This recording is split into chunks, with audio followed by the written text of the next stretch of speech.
What up, sports fans all over the world? It's your boy, Mac the Giants fan. I'm here with my guys, the Horsemen, Zion Zenith, Adam Costas, and y'all know most definitely the one and only NYD, Jeffy T, always with us, shining that light down on top of us ever so brightly.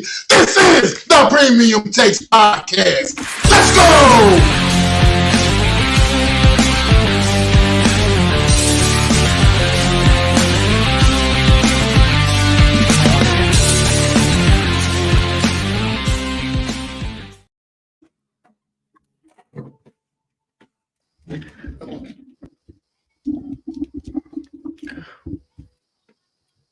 What up? Thank you so much for being here on this Friday afternoon. Sorry, we got off the slow start right there. My bad, I had to catch my words. But we're back at it again for another Friday. I want to thank my fellow co-host, Mac the Giants fan, and Adam Costas for holding it down with Raphael, special guest that appeared last week's episode. So thank you guys so much. I was a fire episode. I was busy, but the boys held it down, and the chat held it down as well. But we got a lot of stuff to get into. But you know how these episodes are going to go. If you haven't heard, we do give Adam about 20 minutes at the start of this episodes, being that we're in the combat sports talk.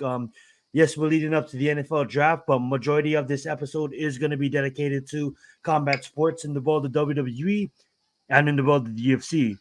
But before we get into that, we do want to give our fellow co-host Adam some time, because he is the one that's most active on these sites, getting the intel for us on what Giants fans are saying, who they think we're gonna draft, what they think we're gonna draft, what direction we're gonna go, and we depend on Adam to kind of come to us with the intel.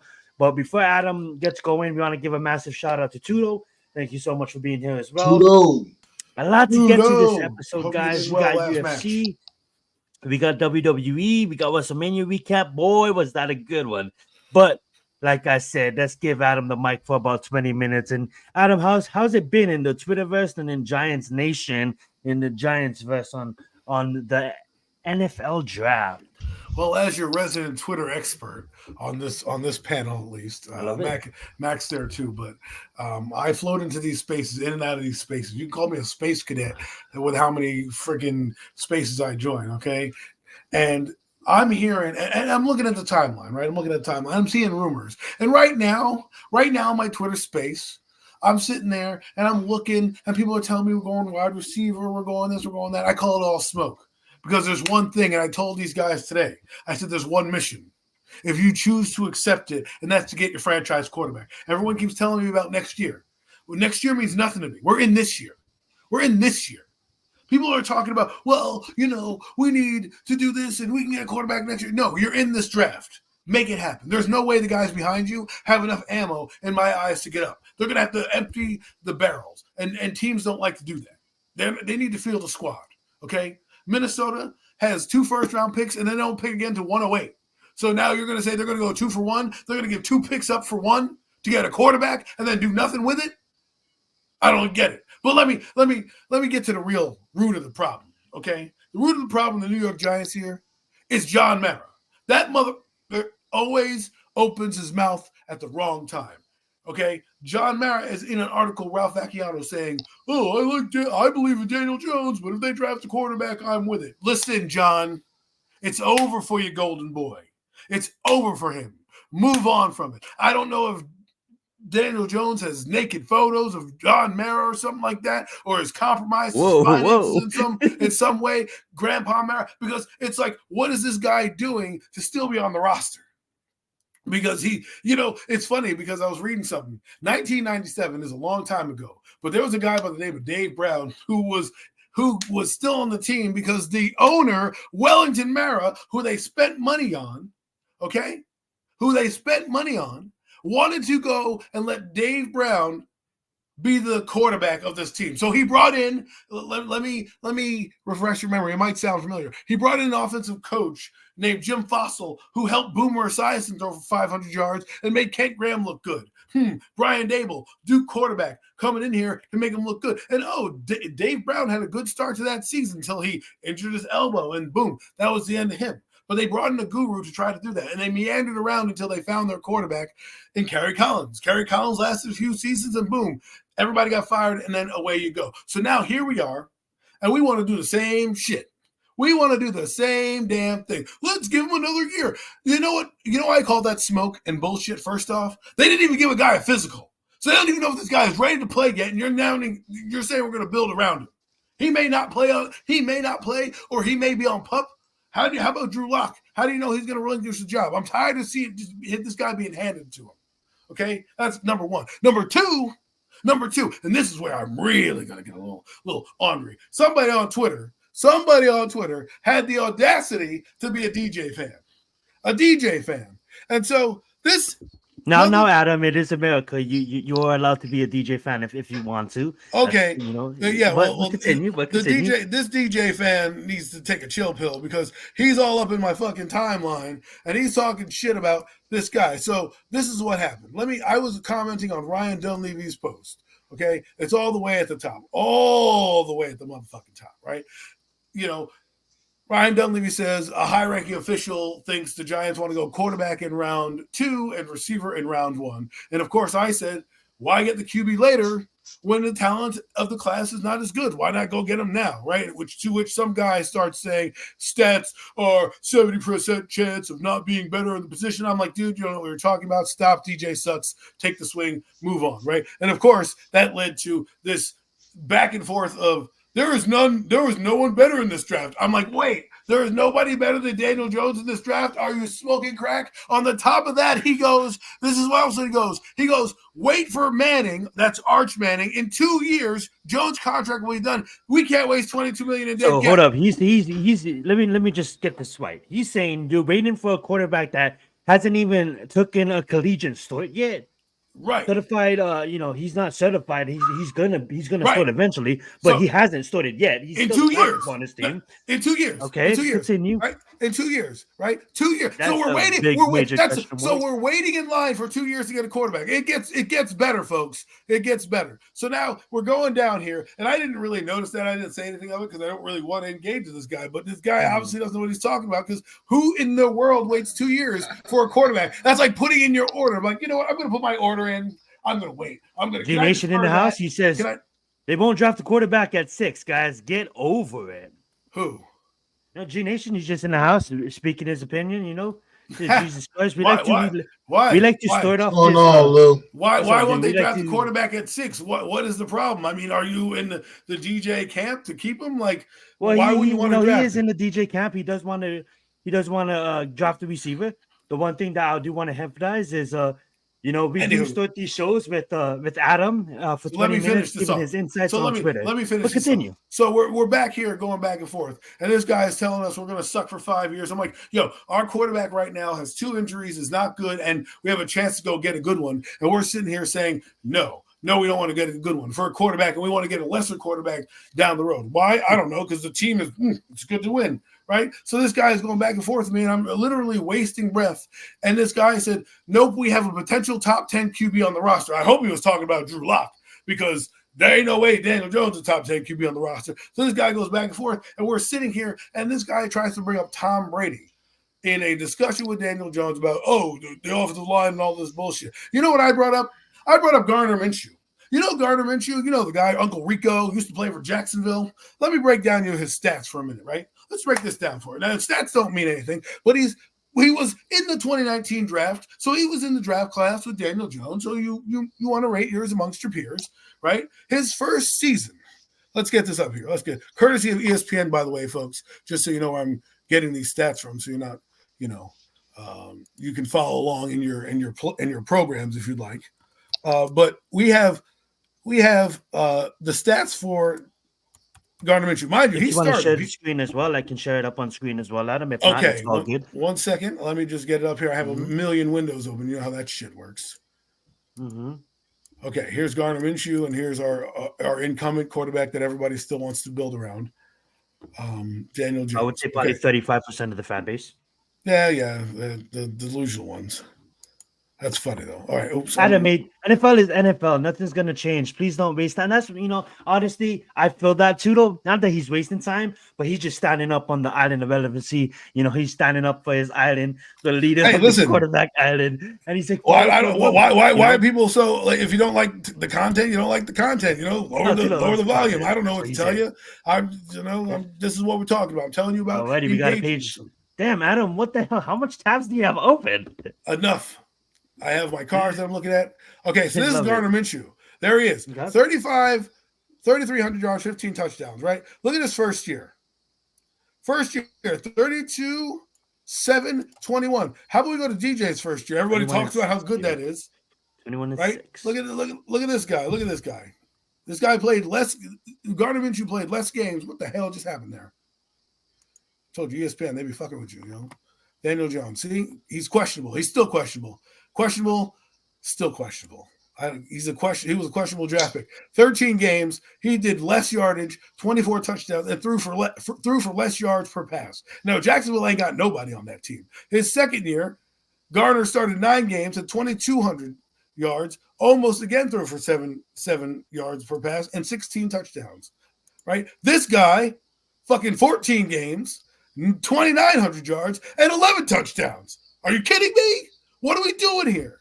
And then you have 2 seasons to which Garner doesn't play shit, doesn't do a damn thing, right? Now this year he gets injured, but look at these numbers down here. 12, 6.2, 62 touchdowns and 40 interceptions. Okay, well, we go to Gardner Minshew, who just happened to start. And he's got 59 touchdowns, 24 interceptions, 9,000 yards, and he's played the same amount of seasons, but he hasn't started the same amount of games, and he's damn near closer to Daniel Jones in touchdowns and passing. So what are we talking about here? Okay, I want to add to this point, and I want Mac to get involved too, being that this is probably going to be our only draft talk before we get into Wrestlemania and the UFC.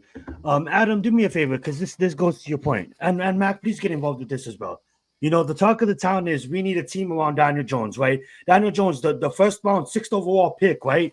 He needs a whole team around him, right? He needs a receiver. He needs an O-line. Yes, so does everybody else. But the way I'm looking at these quarterbacks is they're one of 32. So you're supposed to be elite. You're supposed to be one of 32 in the entire world that plays American football, the National Football League. That being said, a lot of the talks is, my man gets sacked.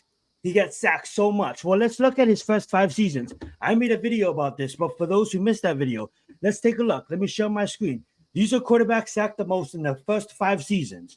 All right. Where is Daniel Jones on this list?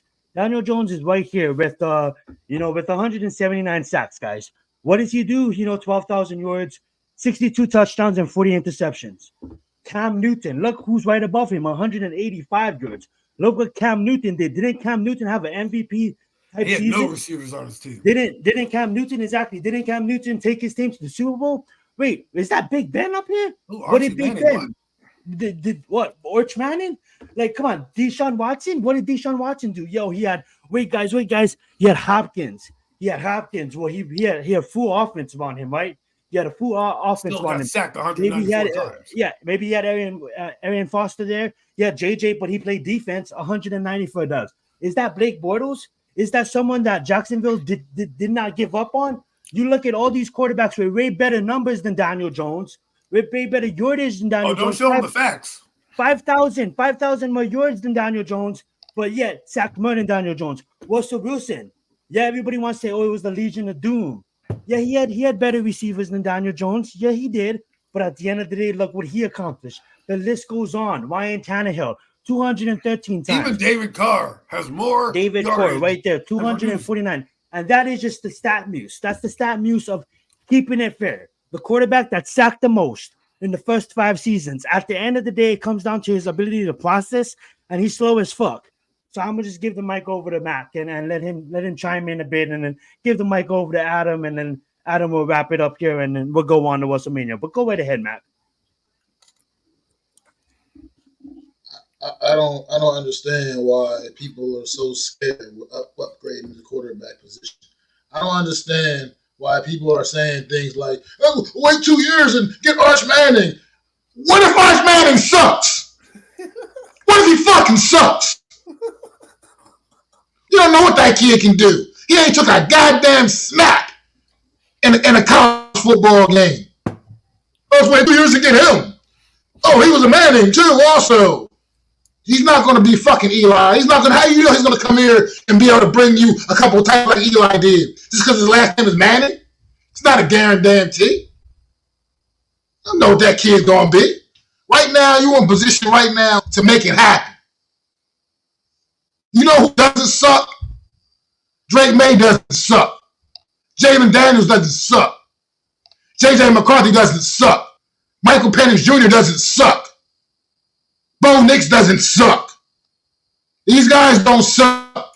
Make it happen. Because after them, you're talking about a major decline. A major decline in the prospects. You got an opportunity. You need to upgrade this quarterback position. It's a damn joke. It's a damn joke. I get it. We need some other weapons as well on this football team. We have the Blitnikoff winner. You got to get your quarterback at the top end.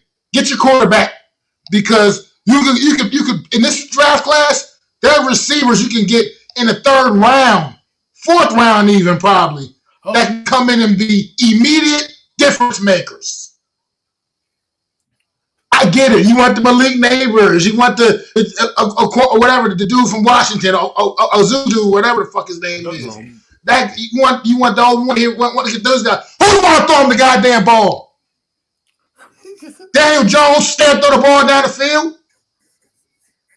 Scared to throw the ball down the field unless the guy's running wide the fuck open. Hell, even at least Tommy DeVito was throwing the ball down the field and giving these guys a chance. Daniel Jones doesn't even do that. That kid is shot here in New York. I get it. He's a nice guy. You wish him the best. Sure. I don't wish anything bad on the kid, but it's not going to happen for the New York Giants. Get over it. Kick him in the ass on his way out. Go find another team. Maybe you can revitalize your career some other place. It's not happening here. Get one of these top guys, man. Stop playing around, man. That's all I got. I'm just over it. And it's enough is enough already. Enough is enough. And before I pass it over to Adam, how much shit have we done? How much have we done? We put so much draft, so much into the offensive line. You've gotten a couple of receivers. I mean, look. You can feel any way you want about the Wan'Dale Robinsons and Jalen Hines of the world, but we don't know how good these kids can be. I'm tired of watching Daniel Jones throw the ball at Wan'Dale Robinson's feet, and he doesn't even get a kid a chance to even make a play. I'm tired of watching that shit. I'm tired of watching Jalen Hyatt use that speed, getting downfield, one-on-one coverage, and Daniel Jones not even taking a shot. I don't want to see that story no more. I've seen enough of that. It's time to move on. Get over it. I really, really don't wish to see this kid take another snap in a Giant uniform. That's how over I am him. I'm over that. I'm over that dude, man. It's not. Yeah. It's like we're a joke. We're one of the top franchises, one of the most historic franchises in the whole NFL, and we're a fucking joke right now. A laughing stock of the league. Like. This is not the New York Giants I grew up loving, man. This ain't that. That's it. That's all I got, man. It just goes to show you. Max said it perfectly. This is not the Giants that he grew up loving. This is not the Giants that I grew up loving, and that was only 11, 12 years ago. And if you really think about it, too, it's like, Max said so much things, and it hurts in a sense. Because of the fact that what's up, Nomads? Thank you so much for being here. I want to share the screen when you're done. Yeah, absolutely. It hurts for a second because when you fall in love with a team and you just see them go down into a hole like 6 feet deep, and it just keeps on getting bigger, it is sad, and I truly believe you need to take a quarterback. We go on this point because people on Twitter, it's up to us to give them knowledge and to say, like, hey guys, I get it. You guys want your Malik Neighbors. You guys want him. But with Daniel Jones at his quarterback, he is a 900-yard receiver. Malik Neighbors is a 1,500-yard receiver with a good quarterback. And at the end of the day, no NFL team is fully made until they bring in their quarterback. What I mean by that is everybody's like, oh, you need to build the team. And I understand that. It would be nice to build the team, right? It would be nice. But at the end of the day, the Texans wasn't fully built when they drafted CJ. You know what I'm saying? Nico Collins wasn't a household name when they drafted CJ. They really didn't truly have a number one when they drafted CJ. You know what I'm saying? Adam wanted to change their team. Change their team. Adam wanted to share his screen. So Adam, you can share your screen, and then your mic is yours. I'm about done with this conversation as well, and I think this will be my shout out to you for staying tuned with the Twitter spaces, because for me and Mac, it's a headache already. It's almost like how don't you guys see it? And I never want to push my opinion on people. I say this is America all the time because in other countries you can't have an opinion, and that's why we can have an opinion in this country, and I'm proud of that. But at the end of the day, facts are facts, bro. It's almost horrid, and facts are facts. But continue, Adam. Here's. I just want to accentuate my point here. Okay, if you could look at here, look at these receivers: Tyreek Hill, 5th round pick; CeeDee Lamb, late first; Amon St. Brown, 4th round pick; Puka Nacua, 5th round pick; AJ Brown, 2nd round pick; DJ Moore, late 1st round pick; Brandon Ayuk, I think it was a 2nd rounder; Nico Collins, 2nd rounder; Mike Evans, late 1st round pick. The only top 10 receiver in the top 10 is Amari Cooper. Everybody else was picked later on or later in the draft. Now, if you want to go to the quarterbacks, only if the top 11 quarterbacks, 2 of them, that's right, 2 of them were drafted outside the top draft. Tua, 1st round. Jared Goff, 1st round. Dak, 4th round. Josh Allen, 1st round. Brock Purdy, 7th round. Patrick Mahomes, 1st round. Jordan Love, 1st round. CJ Stroud, 1st round. Baker Mayfield, 1st round. Trevor Lawrence, 1st round. Matthew Stafford, 1st round. Need I say any fucking more? Okay? That's what I'm talking about. Everybody wants to tell me about finding quarterbacks all over the place and later on. Your top receivers have more guys that are not in the 1st round than the quarterbacks. What does that tell you? The probability rate of hitting on a receiver later is a lot greater than hitting on a quarterback later on in the 1st round. The statistics just proved it to you with the top 11 guys. In the top 11, 2 out of the top 11 are outside the 1st round. 2 in the entire league of passing. And you want me to go take a guy in the later rounds. Thank you very much. Thank you for giving my 20 minutes. I hope you enjoyed that, but I had to get some stuff off my chest, and I hope those graphics and stats, my analytics, as some people like to put it in perspective as to why we should get a quarterback by any means necessary and not just get a wide receiver. I know there's somebody who just said, well, y'all need to stop thinking about 2024 because that's not what this is about. It's about right now. I can't think about 2025. You can only think about what year you're in right now. Obviously, drafting a quarterback is not for this year, but you're in this year. You're in this. You're physically present to go get one. So why am I going to worry about next year's draft or next year's ideas? Which, when you get to that point, is going to be a lot more chaos than this. Oh, let's get Jared Goff. Let's do this. You're here now. Go do it. Make it happen. Thank you. Well said. Well said. Well said. That being said, guys, we're going to move on to the WrestleMania 40 recap. Now, we have 2 great nights of action to recap. So I just think we go, like I said at the beginning of the show, thank you so much for Raphael for joining us last week, giving his predictions. And thank you guys for holding it down as well. That being said, guys, a fun weekend, if you ask me. I wasn't able to watch it live, but I was able to catch up on it this past week. And the best thing about it is I was to watch it straight, non-stop, not waiting for Sunday, and absolutely amazing. I would put it in some of my top WrestleMania moments of all time when it comes to an overall event. I would say, I as a casual fan, I love if this whole era is called the Triple H era or the Paul Heyman era, whatever his last name is era. Yeah, absolutely loved it. I say we just go. We can go night for night. And I say we take a while touching on each match. So, I was gonna have it where like you guys just explain the best moments of Saturday that you liked, but I think as a special show, we just recap match for match. So the first match to open up the night was Rhea Ripley defending her women's championship against the man Becky Lynch. Beautiful entrances on both port and all throughout the weekend. The whole production value and the entertainment value was there. And keep in mind, I'm gonna ask you guys, what was your guys' favorite entrance of the weekend? What was your guys' favorite match of the weekend? After we recap some matches, but as for this match, I'm gonna let Matt go first. What were you surprised at the outcome? Did you like the outcome? What was your favorite part of this match and the overall match? Just review it, just recap it. Yeah, Rhea Ripley defending her championship and walking out of WrestleMania 40, but still and defending the women's championship belt. Go right ahead, Matt. It's a great way to start off WrestleMania. It was an absolute great way to start the show. Kick the event off. These two ladies put on an absolute banger.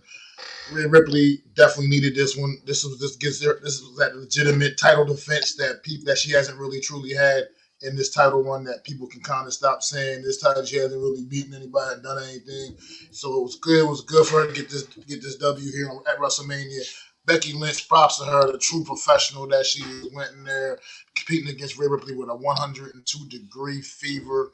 I mean, and went out there and still put on a damn show, man. And under those conditions, a lot of people don't even get out of bed with a temperature that damn high. So, just props to Becky Lynch, man. And this was a great match. It was a great way to kick off the event. Like I said, these ladies went out there and put on a show, man.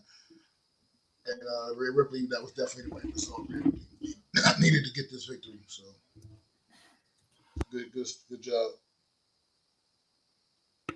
Absolutely love it. Adam, what's your thoughts on this match? Well, I'm excited about the result, but I missed the match because of my timing flaw. I thought the pay-per-view would start at 8.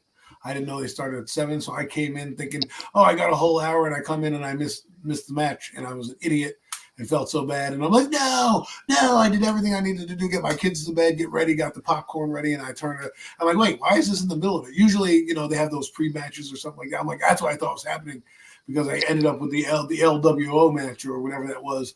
And so I missed Becky Lynch, but I know Rhea Ripley won, and I saw her finish, and I think they did the right thing.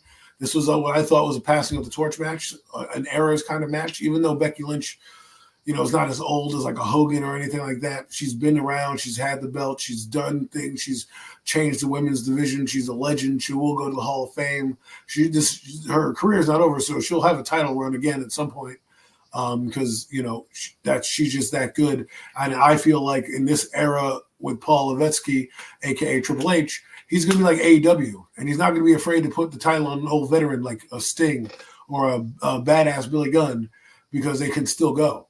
So, if you're an older wrestler, you might want to, lace up the boots again, because Triple H might give you that shot if you're hot, if you got a heat on you, you got the time. So, I think it was the right move. I'm liking the era so far, and it was a good tone setter for the match. I think this match set the tone for basically the weekend. Not just WWE, but to have this match first. They brought the house down in the first match, so. Absolutely loved it. Alrighty, guys, let's move on to the next match of the evening. And Adam mentioned it in his point. You know what I'm saying? He said with Triple H rewarding the veterans, that've been in the industry for a long time. The second match of the night was the ladder match for both the tag team championships, both on SmackDown and where I came in. On War. And R-Truth, you know what I'm saying? A veteran for 23 years, been with the company, and The Miz up there himself, winning the championships, winning the War championships on that point. And then of course you have A-Town Down and Grayson Waller winning the SmackDown. But I'm gonna let Adam begin on this one. What's your thoughts on R-Truth, the Awesome Truth winning the championships? You know what I'm saying? I think it's fun. They deserve it. 2 Hall of Famers. I mean, R-Truth may not have the championship accolades, but what he's done for the company, what he's basically been a company man. He's been the sideshow, so to speak, for the entire year. Not to mention winning the Hardcore title, winning multiple tag team titles, with Gold Dust as well. With The Miz, and they were tag team champions back in the day, and to watch R-Truth, who was K-Quick back in the day, has a long career, and he's done a lot. And people don't realize that he's a good performer in the ring, and he deserves this moment. Now, I don't think they're going to hold the titles long, but this is what you do to grizzled veterans who have been with your company day in and day out. You reward them, say, hey, we want to thank you on the grandest stage of them all, and put your name in the record books and give you a match. Now, do I think they're going to have a long title reign? No, I don't. But this is kind of Triple H saying, thank you guys for doing that. As for Grayson Waller and Austin Theory, I thought it was dumb.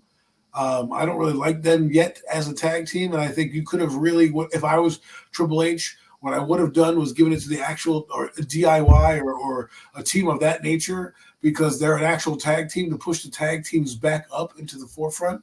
When we grew up with tag teams like Badass Billy Gunn and the Road Dogg, you had Legion of Boom and all the Legion of Doom. You had all those great the Bushwhackers, all these great tag teams back in the early the Hardy Boys, Edge and Christian. Like, these were great tag teams, and you're developing guys. And Ciampa, and I forget who his teammate is. I think it's Matt Gargano or something like that. Those guys work their butts off. And you're not going to give them a chance, And then the Brawling Brutes guys were in there as well.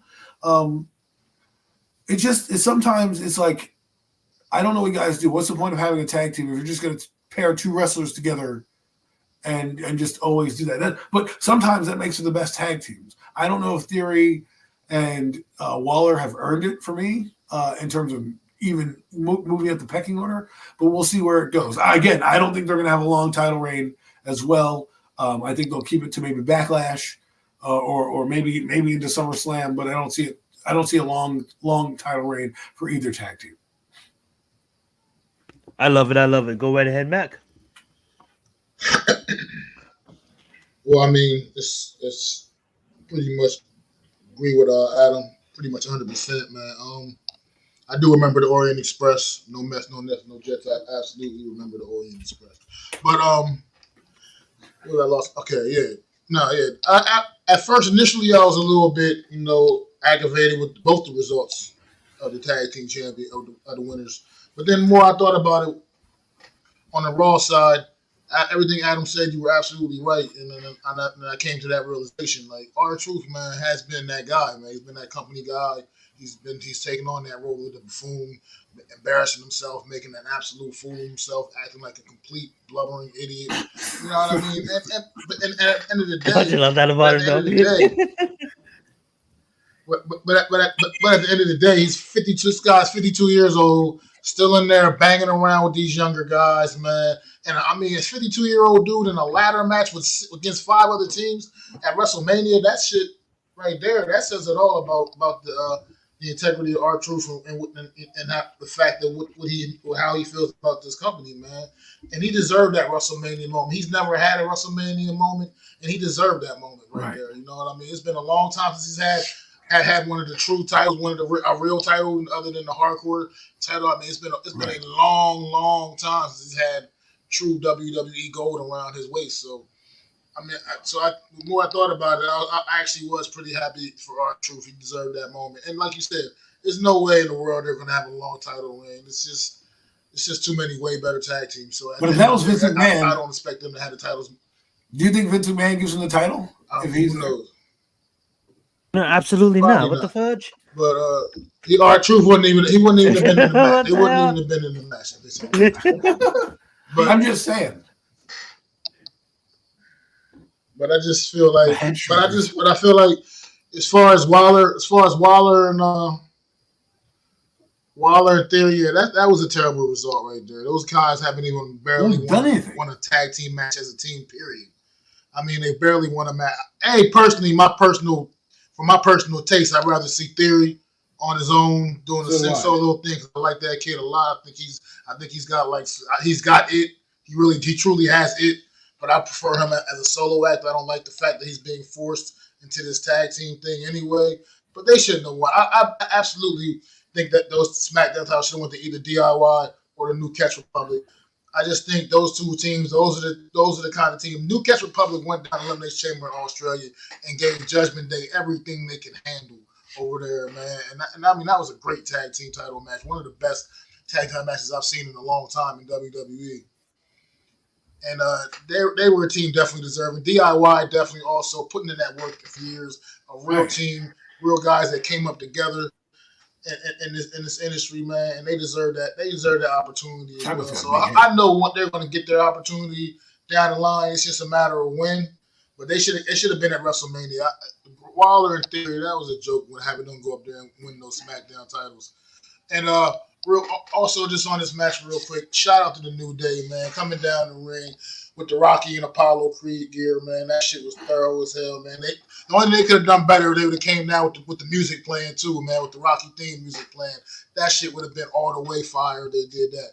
But nonetheless, shout out to New Day, but they've had enough title runs, so. But see, that's what I mean.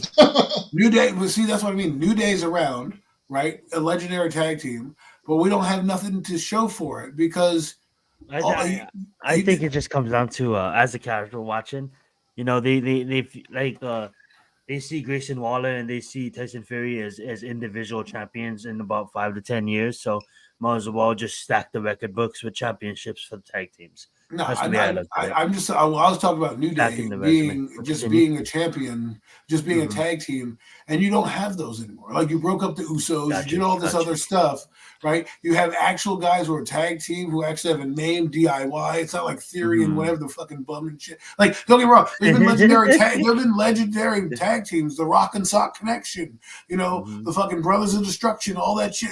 I get it. But then you've also had teams like Marty Jannetty and the Rockers. You had the Bushwhackers and Orient Express. You had guys who were tag teams that deserve to do this, and we're going to put the belt on two guys who are in no man's land. Grayson Waller does the Waller effect, and that's it. And then Austin Theory has been in no man's land since Vince McMahon has been MIA'd because of all the legal troubles he's in. I can see something happening real, whereas in like.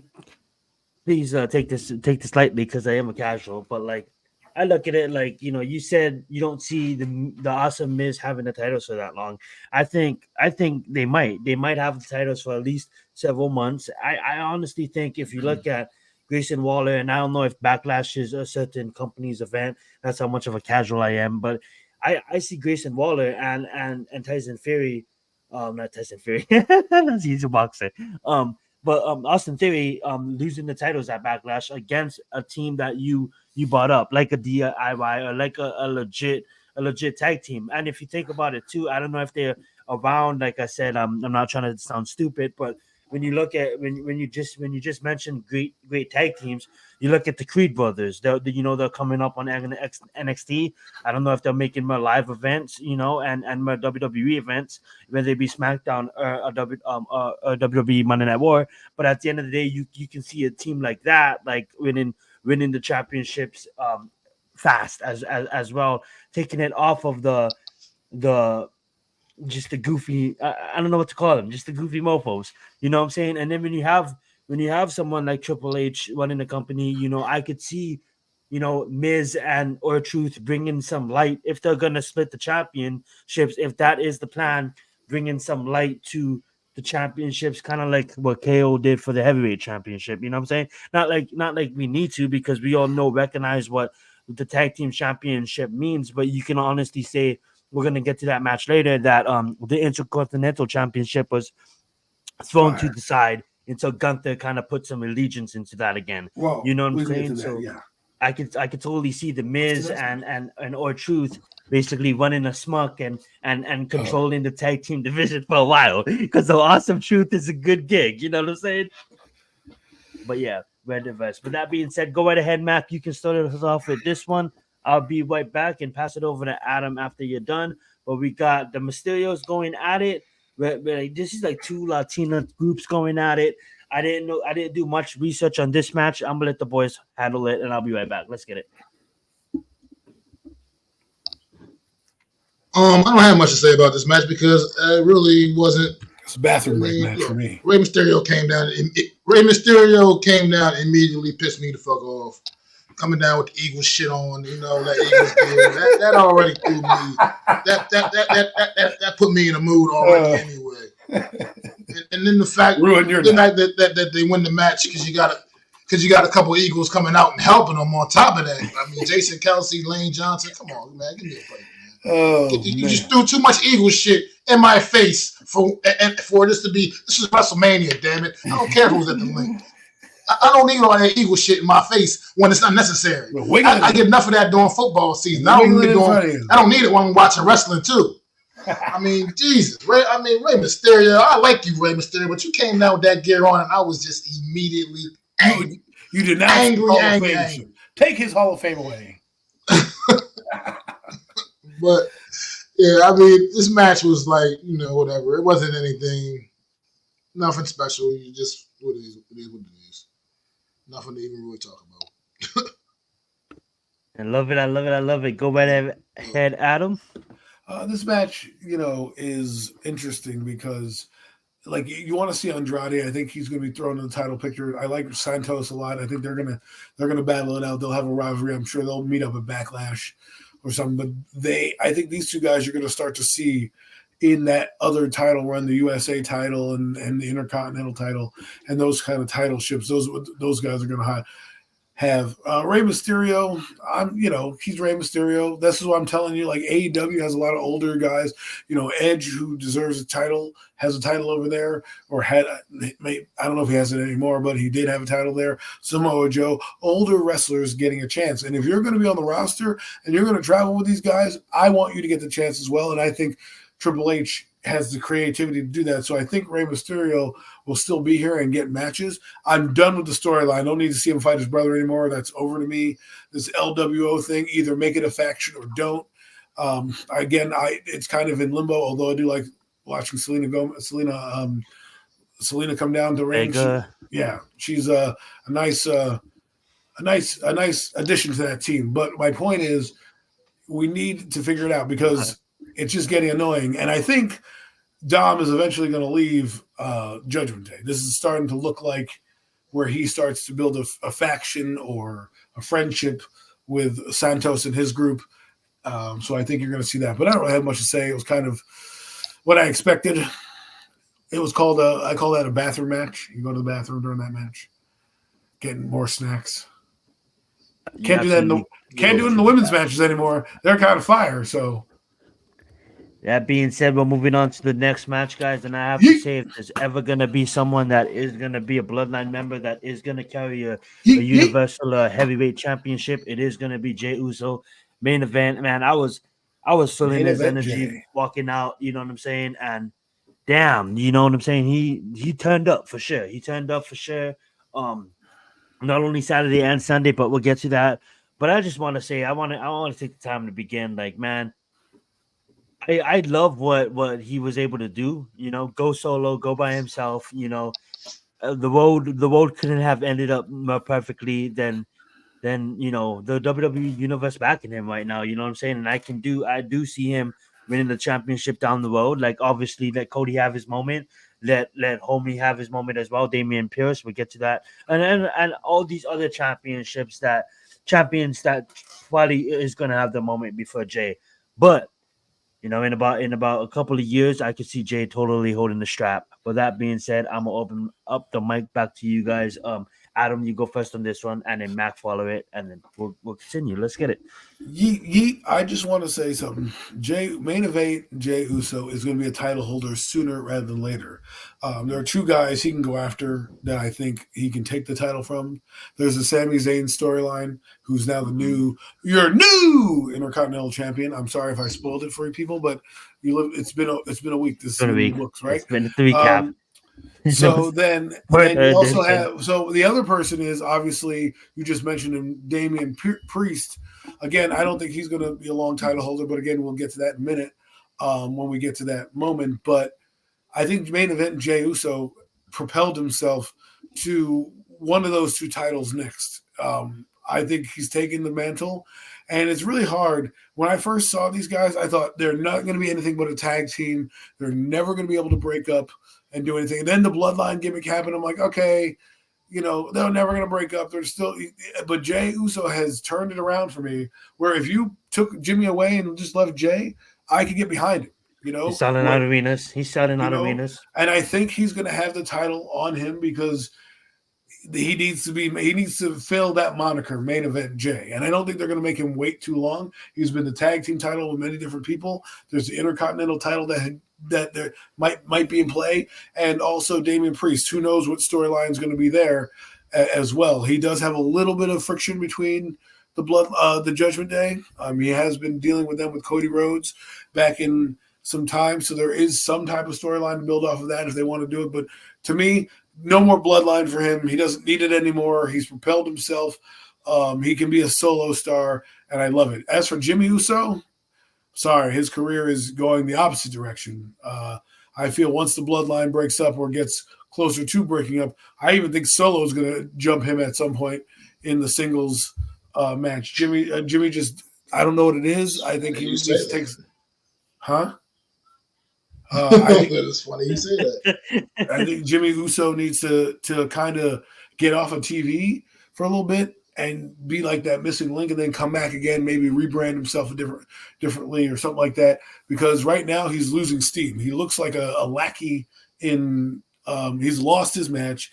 He doesn't deliver like main event Jay used to deliver whenever he was in the bloodline. Solo's doing more. Solo's now screaming at Roman Reigns now, right? So there's some heat there with that guy, and he obviously, the name Solo means something. He's going to have to go solo. So Jimmy, I feel bad for you.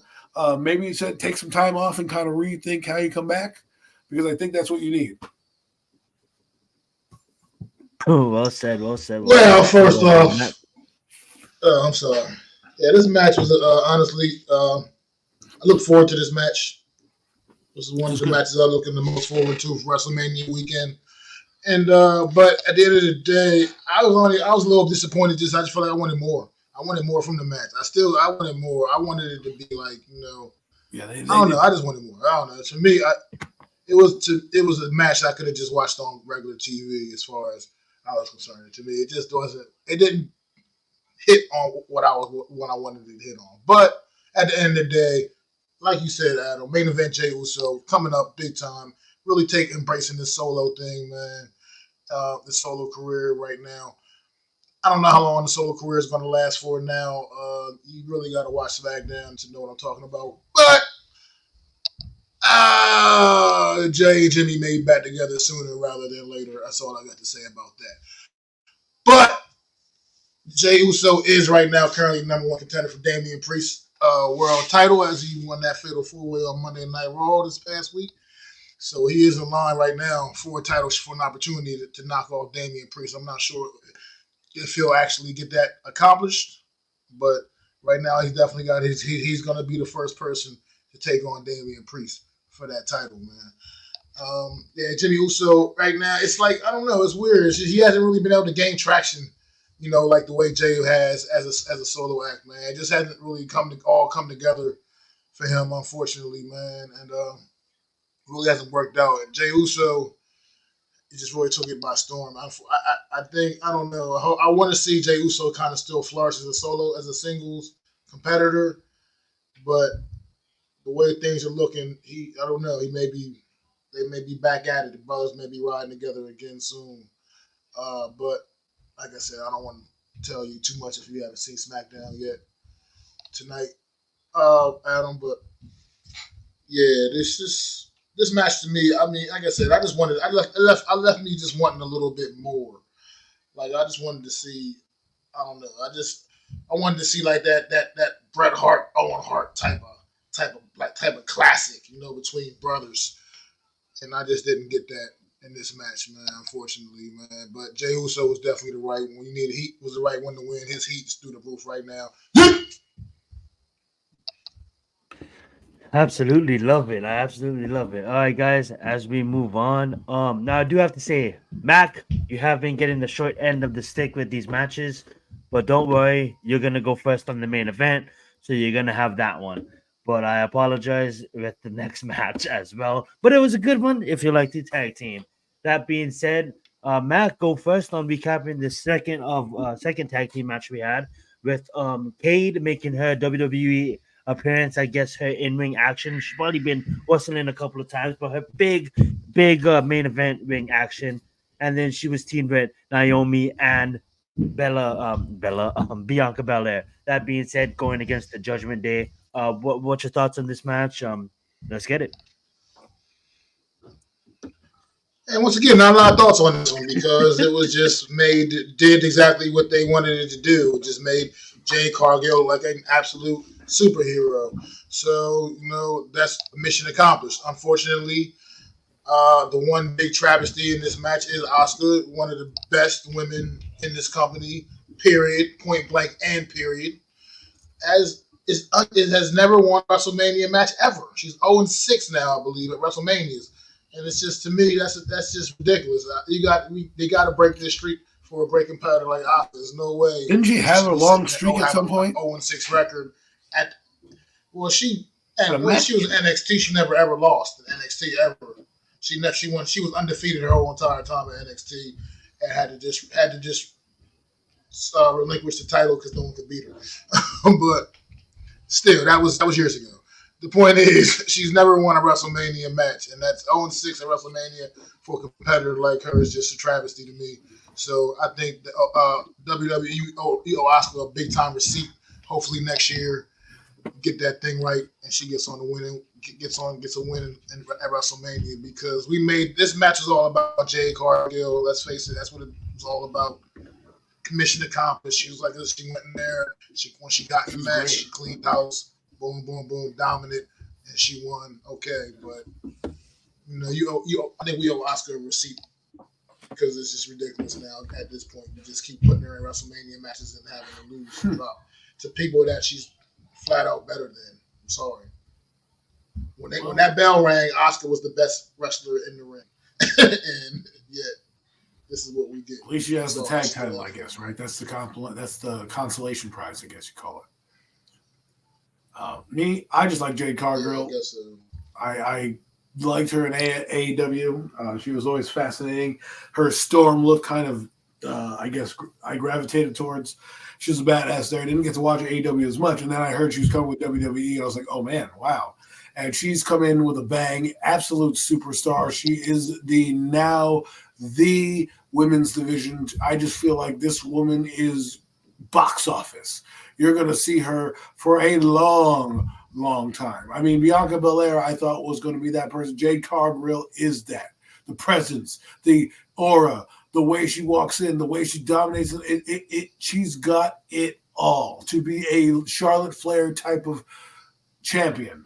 Okay, I don't know if they'll do that for her, but that's what it's going to be for me. When I watch her, I just think of the greats of the guys of the men's division who have held the title. She's got that aura. She is the it girl. And while I do like Bianca's got to go back to being evil now. Somebody's got to be that counterpoint. Someone's got to be like that. If it's Jade, fine. But Naomi, okay, you're all right. I respect Naomi, what she's done.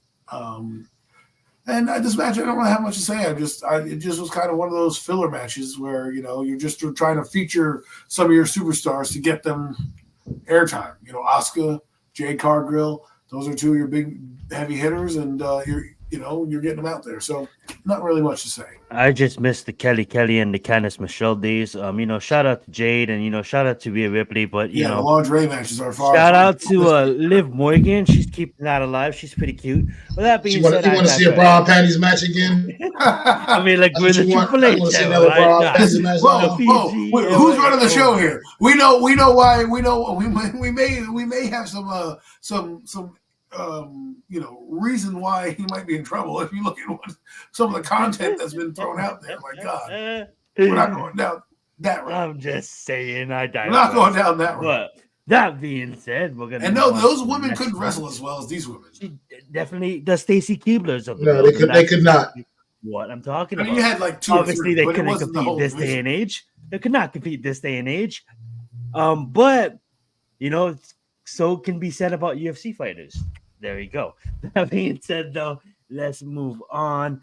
Adam, you're gonna break down this one because I know this one is a big one, and then Mac, I promise you're gonna get the main event. I know you've been getting all these tag team matches, but trust me, you're gonna get the main event. But go right ahead, Adam, break it down. Sami Zayn doing the impossible. What if you could bet on the WWE, this guy would be plus 2,000 odds And he did it. He did it. So Adam, you begin. This probably should have went to Mac because this was his guy. Well, Mac, you can go on this too if Adam wants to be generous. Because he was talking about Sami Zayn. So go right ahead, Mac. Well, look, this to me was the best match of night one right here. This was the match of the night for night one right here. This match right here was an absolute slobber knocker. Sami Zayn going toe to toe with Gunther, man. The ultimate underdog, man. The ultimate. He's just the ultimate underdog coming into this match. Didn't even really give himself a shot. And to go in there and took Gunther's best shot. Man, it was one point in this match where Gunther gave Sami Zayn 2 of his patented power bombs that he finishes people off with just one, and Sami Zayn was still kicking out, man. It was just like, this was like the epitome of Rocky for real. This match right here was like the epitome of Rocky. He had his wife sitting right there in the front. His wife sitting there in the front. Yo, Adrian, whatever his wife's name is. I don't know what his wife's name is. But she was just, and it was just like, he was just taking everything Gunther could give him. And he just finally got back up and was able to just finish Gunther off, man. And it was, this was a beautiful moment for Sami Zayn. Back-to-back years, leaving WrestleMania with the gold, man. And it's just really super dope experience. I mean, Gunther had an amazing Intercontinental title run. He really put that title back on the map. He put it back on the map big time. It's now like, I mean, it's always had that prestige to be in the Intercontinental title. You know, a lot of great people over the years have held that belt. But Gunther did something special to it, man. He really brought it back. And the title run, 666 days. It's just, I don't think we'll see it. We may not see anybody touch that number anytime soon in the near future, man. I mean, I expect him to be probably all TV for a little bit, take a little break, go spend some time with the kid and the wife and the kids, you know what I mean? And get back, and he'll be back in the mix, man. And I think maybe Money in the Bank or something like that, go win that Money in the Bank ladder match and become the new holder of the briefcase, and then that's just would not want to be either one of the champions with Gunther holding on to that briefcase, man. No way. So at the end of the day, man, I expect to see that in his future, because he did this with the Intercontinental title. Now trying to put him up into the big time main event picture, into the big time, you know. If he doesn't win Money in the Bank, he's winning Royal Rumble. Sami Zayn. Yeah, Sami Zayn, congratulations to Sami Zayn, man. This was a great match. Like I said, he took Gunther's best shot and kept getting back up. He just kept getting back up. He would not be denied. This was the epitome. This was like it was like the real life Rocky story of WrestleMania right here. Was this match, man? It was absolutely awesome. Gunther was like Drago, and Sami Zayn obviously just Rocky. Like I said, wife sitting right up front there, man. The whole time I was just waiting for Yo, Adrian. You know what I mean? That would have been just great, man. That would have been great, man. But yeah, props to Sami Zayn. This was definitely a match, to me, the best match of night one. Absolutely great stuff there. Love it. Go right ahead, Adam. Well done, Mac. I just want to give a shout out to Sami Zayn. If you look at his career, I doubted him a little bit because I thought he was thrust into this match. Kind of like, I wouldn't say last minute, because Gabe had the story, and Gabriel was doing all the stuff, taking all the matches. So I thought maybe he would be that guy, but Sami deserves his title. He should have probably won the title against Roman Reigns last year. That would have been an awesome thing to do, right? He had so much heat. He was like Jey Uso of last year. That's why I think Jey Uso is going to do it. He's like Daniel Bryan right now. He's climbing up that ladder. We'll see what happens there. But Sami Zayn, you deserve it, man. That's what they chanted. You deserve it. This is a title that you need to hold. It will get you in the main event and get you some good matches. I think he'll have a run. I don't think there are going to be any more long runs, past the year anymore with the Triple H era going on. I don't think you're going to see Roman Reigns type runs or Gunther type runs anymore, or even a Seth Rollins type run, except for maybe Cody Rhodes, just because of what he went through. But I just think that, Sammy's going to hold the title, and hopefully this is bigger and better things for him, for his career. A lot of Intercontinental champions have been champions. Shawn Michaels, Razor Ramon, to name a couple. There's obviously a few guys that have done it in the modern era now. Seth Rollins was it. I thought Seth Rollins winning the title recently and then losing to Gunther at some point kind of brought it back, because Seth Rollins at that point needed a title, so you gave him the Intercontinental and you gave it to a guy that needed to go, which was Gunther. And then Gunther obviously carried the mantle after Rollins, and where Rollins' career went. But good job for you, Sammy. Enjoy that, and you deserve it. Well said, well said, well said. So what we're gonna do, guys, is we're probably gonna just blend night 1 and night 2 main events together. So what I'm gonna do is I'm gonna have Adam keep the mic, and I want Adam to break down this match. We had Seth Rollins going against Drew McIntyre. What a great match, but obviously the ending is what really captivated our minds. Well, go right ahead, Adam, and I'll be right back. This match I'm getting to talk about because, folks, if you were listening to last week's Premium Takes, I kind of guessed a semi-outcome to this event. Matt can vouch for it. But we have Seth Rollins, we have Drew McIntyre. The main event, not the main event, but to start the show, I thought it was a good way to start the show. It was a good match fought by both of them. They really made Drew McIntyre earn it. Seth Rollins puts on a great show. He is the Macho Man of our era. Okay, if you want to talk about a guy who has a bigger than life personality with his garb, and who's a technician, and who was a guy that probably shouldn't be a heavyweight but is a heavyweight, that was Macho Man. That's Seth Rollins. To me, they're kind of the same blend of athlete. And as you know, Macho Man was a title holder as well. Great champion. I think Seth Rollins is like that. Drew McIntyre, I think, has had a lot of ups and downs with WrestleMania, with wrestling. And he was a title holder. I thought he was a very good one. I thought he had a chance to win the title against Roman Reigns in his hometown. And I'm glad that he got his WrestleMania moment. What I knew was going to happen was what happened at the end. So they put on this great match. I think Seth Rollins even stomps him on a table, but there's like 3 claymores exchanged. 1, 2, 3, and of course the lovely Samantha, and your new heavyweight champion Drew McIntyre, who then sees CM Punk, who's guest commentating, and kind of provokes Punk. Now I don't know if Punk is healed or cleared to heal, or this is kayfabe or whatever, or this was planned. I don't know, but it was a great ending. Obviously, CM Punk had enough of Drew McIntyre. Drew McIntyre obviously think he has the advantage because now he has the title and CM Punk can't do anything. CM Punk obviously beats him up and kind of, puts a damper on Drew McIntyre's parade. Then, of course, the Judgment Day music hits. Damian Priest runs down to the ring. He cashes it in. He Falcon in, chokeslams Seth Rollins. And, Drew McIntyre, 1, 2, 3, and Drew. CM Punk has now cost Drew McIntyre the title, which I thought was going to happen at some point. And I also called Damian Priest cashing in. Damian Priest deserves this moment. Again, interesting cash in. I didn't know if he was going to win. Max said didn't think he was going to win. I thought, why give the title? This is where it could happen. And here we are. I thought it was a great match overall. I thought it was a nice surprise. I thought all 3 guys got their moment. Seth Rollins got to kind of ride off, I wouldn't say into the sunset, but, he was over already, and you can tell passing of the torch for a new era. He's glad to move over. Drew McIntyre got his moment amongst the fans, and now we have a new champion in Damian Priest, where I think this makes the title up for grabs, as I think Drew McIntyre is now going to fully go after CM Punk, and I think they'll probably have a match at Backlash if he's healthy. Well said. Go right at Absolutely.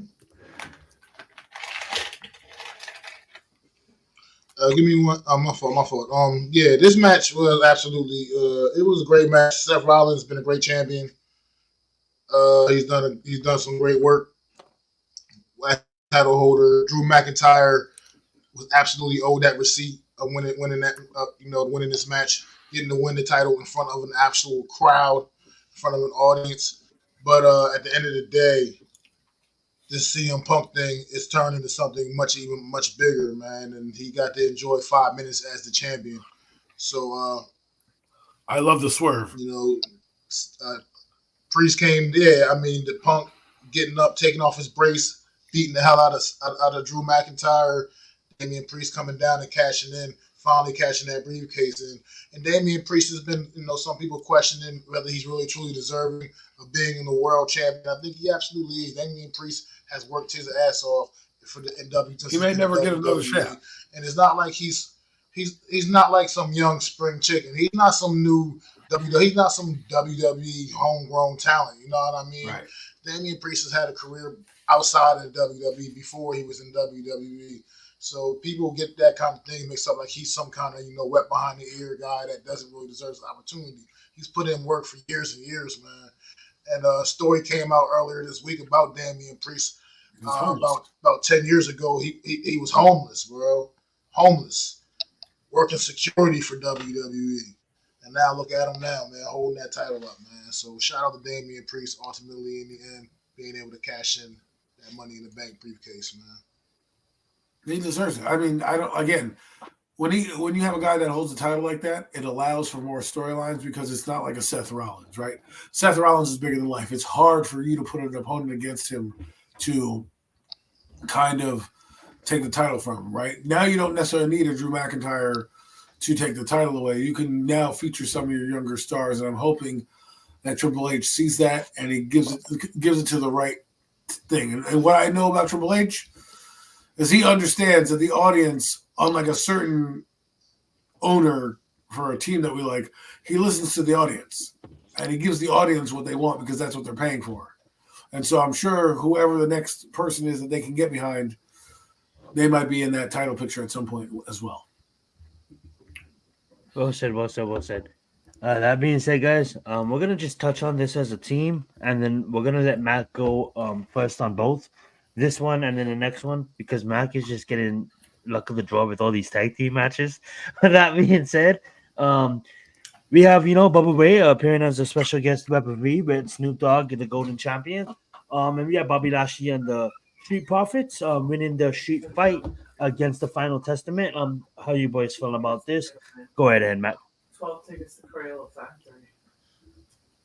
I mean, once again, this match here. It was kind of fun. He had some fun moments in here. The whole, channeling the Dudley Boys thing going. The Dudley Boys, what's up? It was fun. He got a good time. But as far as from some seriousness, Final Testament, man. Look, Karrion Kross. I don't know what's going on, but he just can't. He cannot find his way in WWE. I probably think he needs to probably just look for employment elsewhere, man, and get his career back on track. Because I just don't understand what's going on. They need to just win so much more than Lashley and the Street Profits as far as moving forward. AOP, like what happened to them in this match? I mean, Montez Ford did a tope suicide to him, took them both out, and they were never to be seen anymore the rest of the match. I have no idea. It became pretty much a 3-on-1 handicap match between Lashley and the Profits against Karrion Kross. So, of course, they took him out, won the match. Nothing really all that great, like I said. But nothing all that great. But at the end of the day, it was kind of fun. It had some entertaining moments. Well said. We're going to let Adam say a few things about this match. Why? Because some of the basketball. Sorry. Adam, if you want to say a few things about this match, you get it. It's no. Alrighty. As we move on. Alrighty, so Mac, you're gonna go right ahead, and you're gonna recap this AJ Styles versus LA Knight match. I think this was a pretty good match, being that these are two superstars. LA Knight, a little bit of a newer superstar, but you got AJ Styles, a proven veteran of the game. What's your thoughts on this match? Go right ahead, Mac. I mean, yeah, it was a good match for what it was. Once again, me being a big fan of both of these guys. AJ Styles currently, he's like he's my favorite current talent. I mean, in the wrestling period right now, I'm just a big AJ Styles fan. LA Knight's a guy I also like a lot. Big fan of. And yeah, they put on a good show, good match. LA Knight right now, I think he needed this. AJ Styles has had a couple title runs along the way, along his WWE tenure. You know, he's AJ Styles. You know what I mean? He's done a lot. He's got a lot accomplished. LA Knight hasn't really gotten much accomplished at all here in WWE, and right now his stock is high, man, and he's been putting on great matches. And I think he did deserve to get this W, as much as it pains me to say, because AJ Styles, like I said, is my guy. But LA Knight, I think this was the right result for sure. It was a great match, and I really enjoyed this one. I mean, for what it was worth. Lovely, lovely.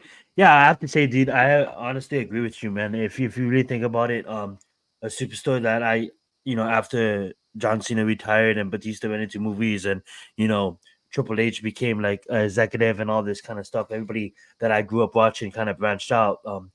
The only mofo that's still there is Randy Orton, and we'll talk about him in just a bit. But that being said, I grew attachment to your Finn Balor's of the world when he the pre-judgment day days, and then of course AJ Styles. To see AJ Styles lose is horrid, but I love to see him, kind of not really pass the baton, because he's still going to be around, and he still is aiming at a championship hopefully soon. But to see him kind of put LA Knight over, not like he needed it, but LA Knight really has the fans behind him. He's the guy that, when I mentioned earlier about main event Jey Uso, I can see him getting the championship soon as well. And that being said, great match and fun for the fans. Adam, if you're there, I would love to hear your opinion. Let's get it. Yeah, LA Knight winning Yeah.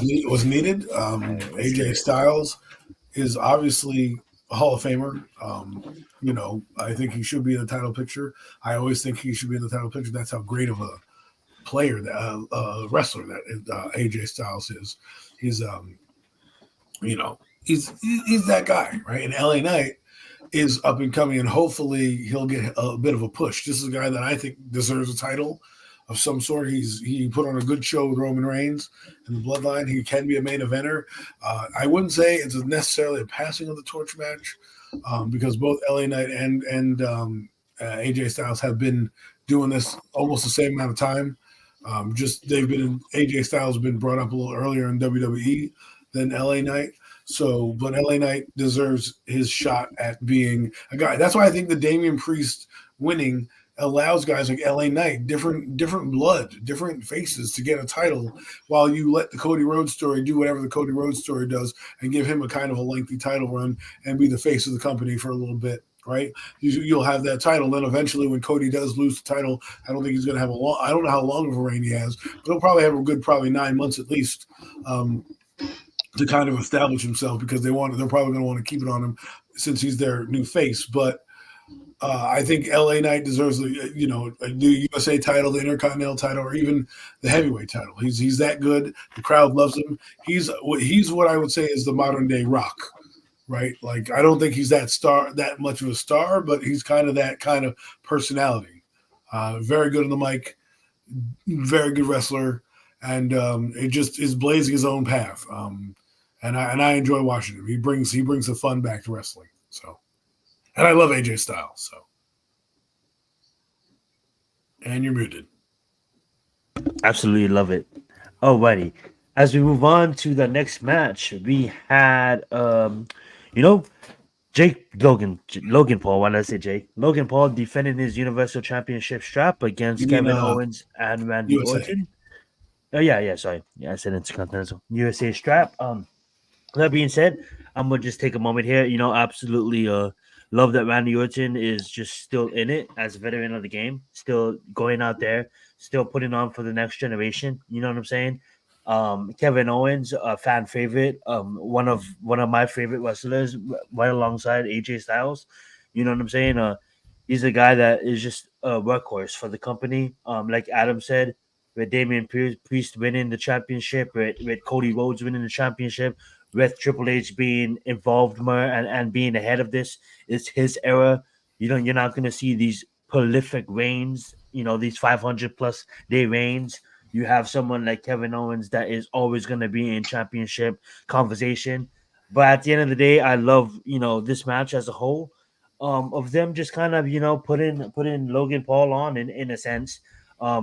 He's taking it serious. I'm not a huge fan of the Paul brothers, but what he has done, what he has accomplished, in the WWE is certainly Triple H rewarding him for his hard work. You know, this guy is at the institution, putting in the hard hours. You know what I'm saying? Really taking it serious.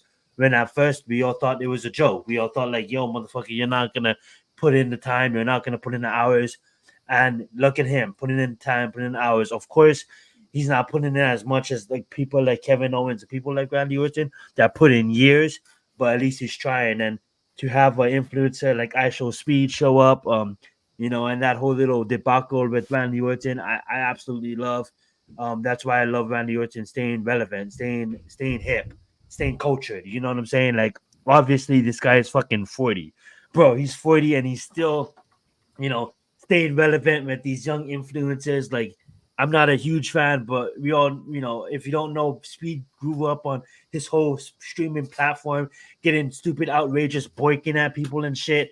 And to see Randy Orton fucking boiking him back and do the RKO on him was absolutely love it. It just shows that Randy Orton is cultured, and you know he hasn't gone Hollywood. You know, we see all these superstars going fucking Hollywood, and Randy Orton is just a consistent fucking veteran, still putting on for the WWE. And regardless what anybody says, best believe give this guy a fucking championship before he retires. And it's not going to be the United States Championship. But that being said, I'm going to pass the mic over to Adam. I believe he goes first on this one. And shout out to Kevin Owens, dude. Like, always putting in fucking the work.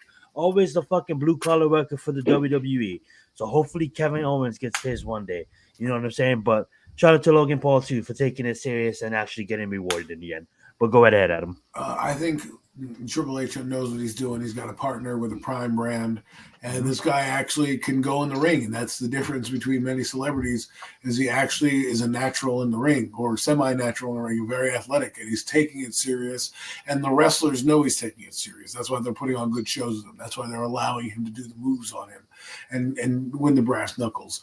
He is a champion because of his social media following. I think the USA Champion's a championship that you can give him and he can kind of fall in the back. He can kind of show up whenever he needs to show up, bring his followers, give you the, you know, pop that you need. And eventually he's going to lose the title. He was put in a match with two legends, or I wouldn't say legends, at least one legend and a Hall of Famer.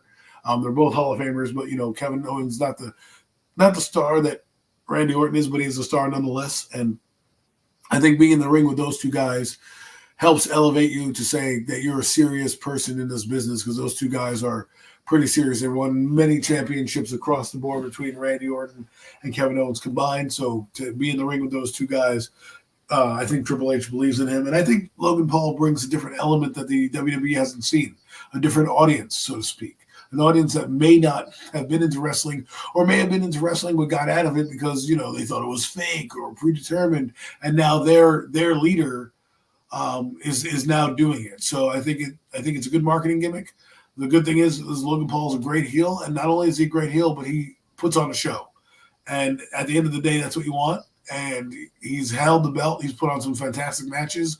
When he is here, he does show up occasionally on the weekend, so he's not like a part-time guy, but he's working hard at this. And I don't know if this is the end game for him or if this is something he really wants to do, but we'll see what his career turns out to be, because I don't want to anoint him a champion at some point, but I can easily see this guy, if he decides to take a hiatus from social media, put in the work, he could end up he's got the look of a champion that they kind of gravitate towards. I'm not going to put that on him yet because I don't know if he's serious, but at least he's serious now, and congratulations to him and good show. Go right ahead, Matt. Well said, Adam. No, I'd say he's pretty serious. I'd say he's pretty serious because of the work he does in the ring. Feel how you want about Logan Paul. I'm definitely not a fan by no means. Him, his brother, whoever this KSI guy is, whoever this Speed guy is, I don't even know who the hell they are. So I still don't know who the hell they are. You just told me their names and I still don't know who the fuck they are. But anyway, nonetheless, what he does when he gets in the ring is something you got to respect and commend, man. He's in there mixing it up with guys like Randy Orton and Kevin Owens. These guys have been doing this for years. These guys have been doing for years what Logan Paul has just kind of jumped on the scene the last couple of years and got himself kind of mixed in with. And he's putting in good work. And this match was an absolute banger. It was a great match. I think giving Logan Paul this moment at WrestleMania, getting a big win against guys of this caliber. Like you said, both of these guys are surefire future Hall of Famers. No doubt, and there's absolutely no doubt about that. So it's just amazing to watch Logan Paul work in the ring and see how good, how naturally good that he truly is, man. And just like I said, it's just a testament of hard work can do for you. And it doesn't bother me. Feel any way you want about the kid. But like as a celebrity. And this that frog splash to finish this match off. Oh my God. On Kevin Owens. That was textbook, man. It was textbook. 10 feet in the air or something like that, man. Flawlessly executed, and it was just great, man. Great to see. So he's very athletic. Great effort, man. Great match, man. Kevin, Logan Paul is still your United States champion, and we'll see what's next for him, man. Absolutely love it. And a lot of people do not remember, but both him and Jake was wrestlers in Ohio, big time wrestlers before they decided to move out to LA and become social media influencers. So that's maybe why he's a bit of a natural then.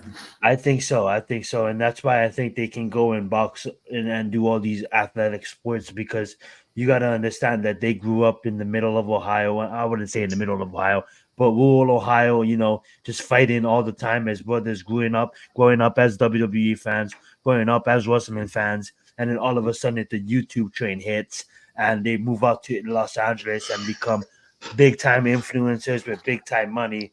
But at the end of the day, the grassroots always remain. And that's why I think Adam said it perfectly.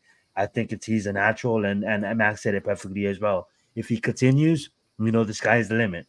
The sky is the limit. Shout out for him as well, and Adam brought this up earlier. Shout out for him as well for, I honestly think, you see it in UFC events, but I honestly think that was the first time a logo was actually placed on the canvas. I don't know if he gave up his whole purse and a bag to get that logo placed, because that's big time marketing. It's WrestleMania weekend, guys.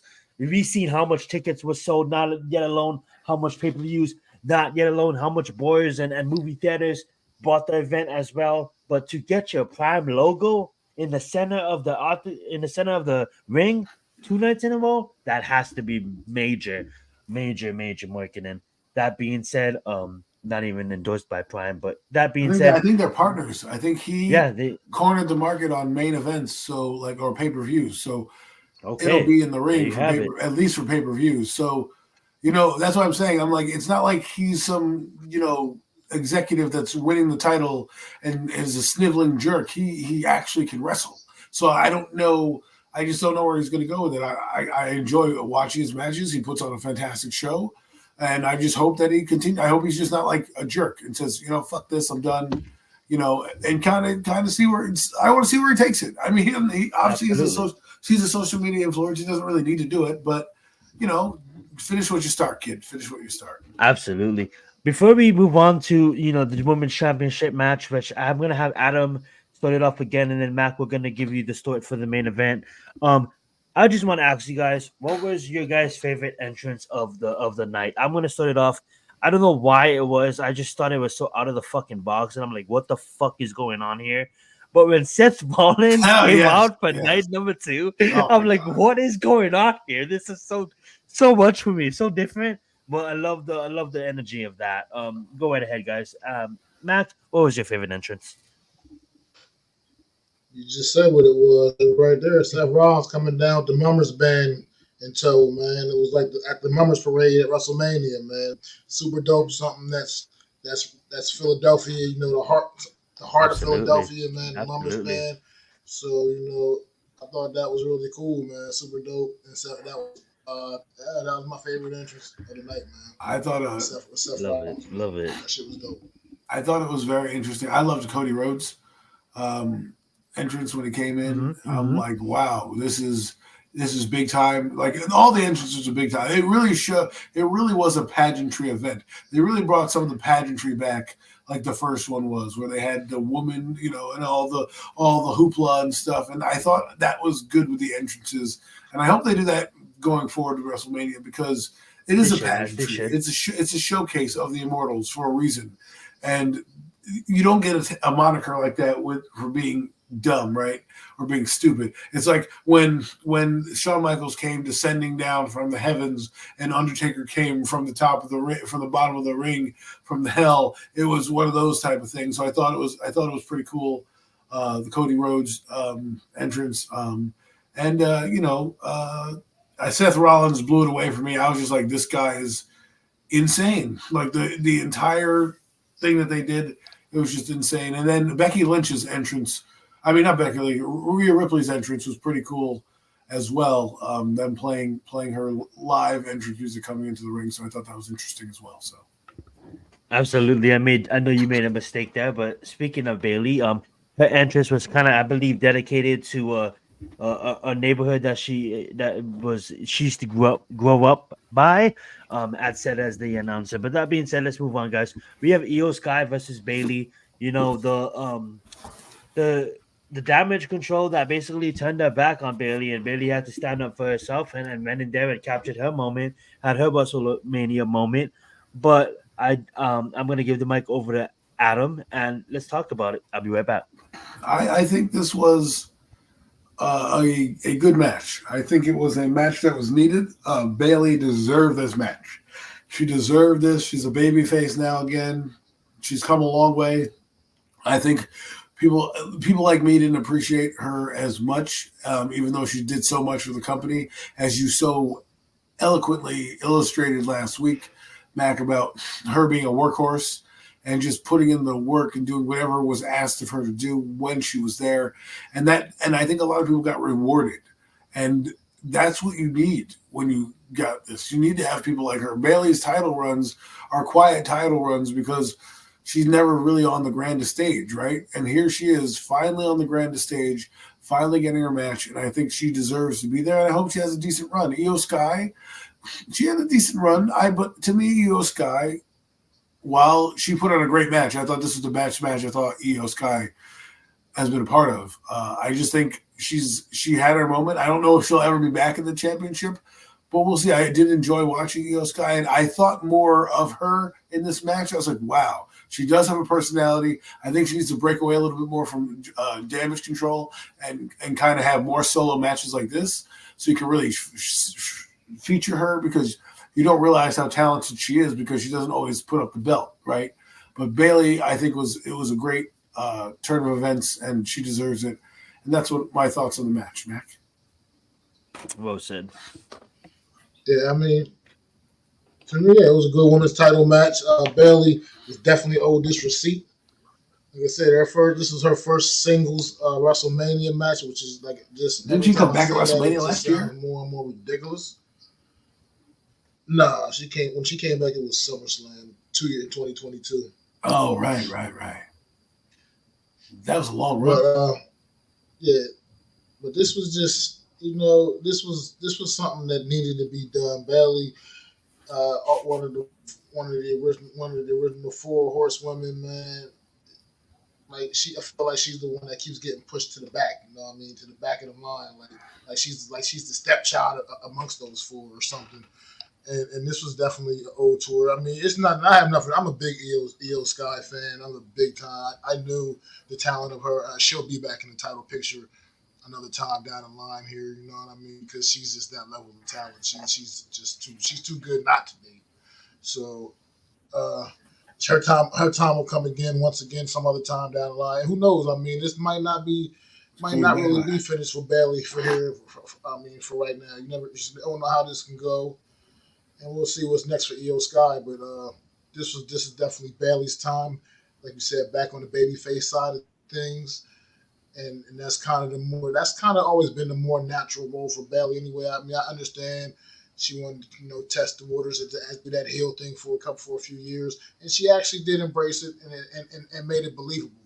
But I think naturally Bayley is this is where we like to see Bayley. Now I don't want to necessarily see the hugger come. I don't want to see that.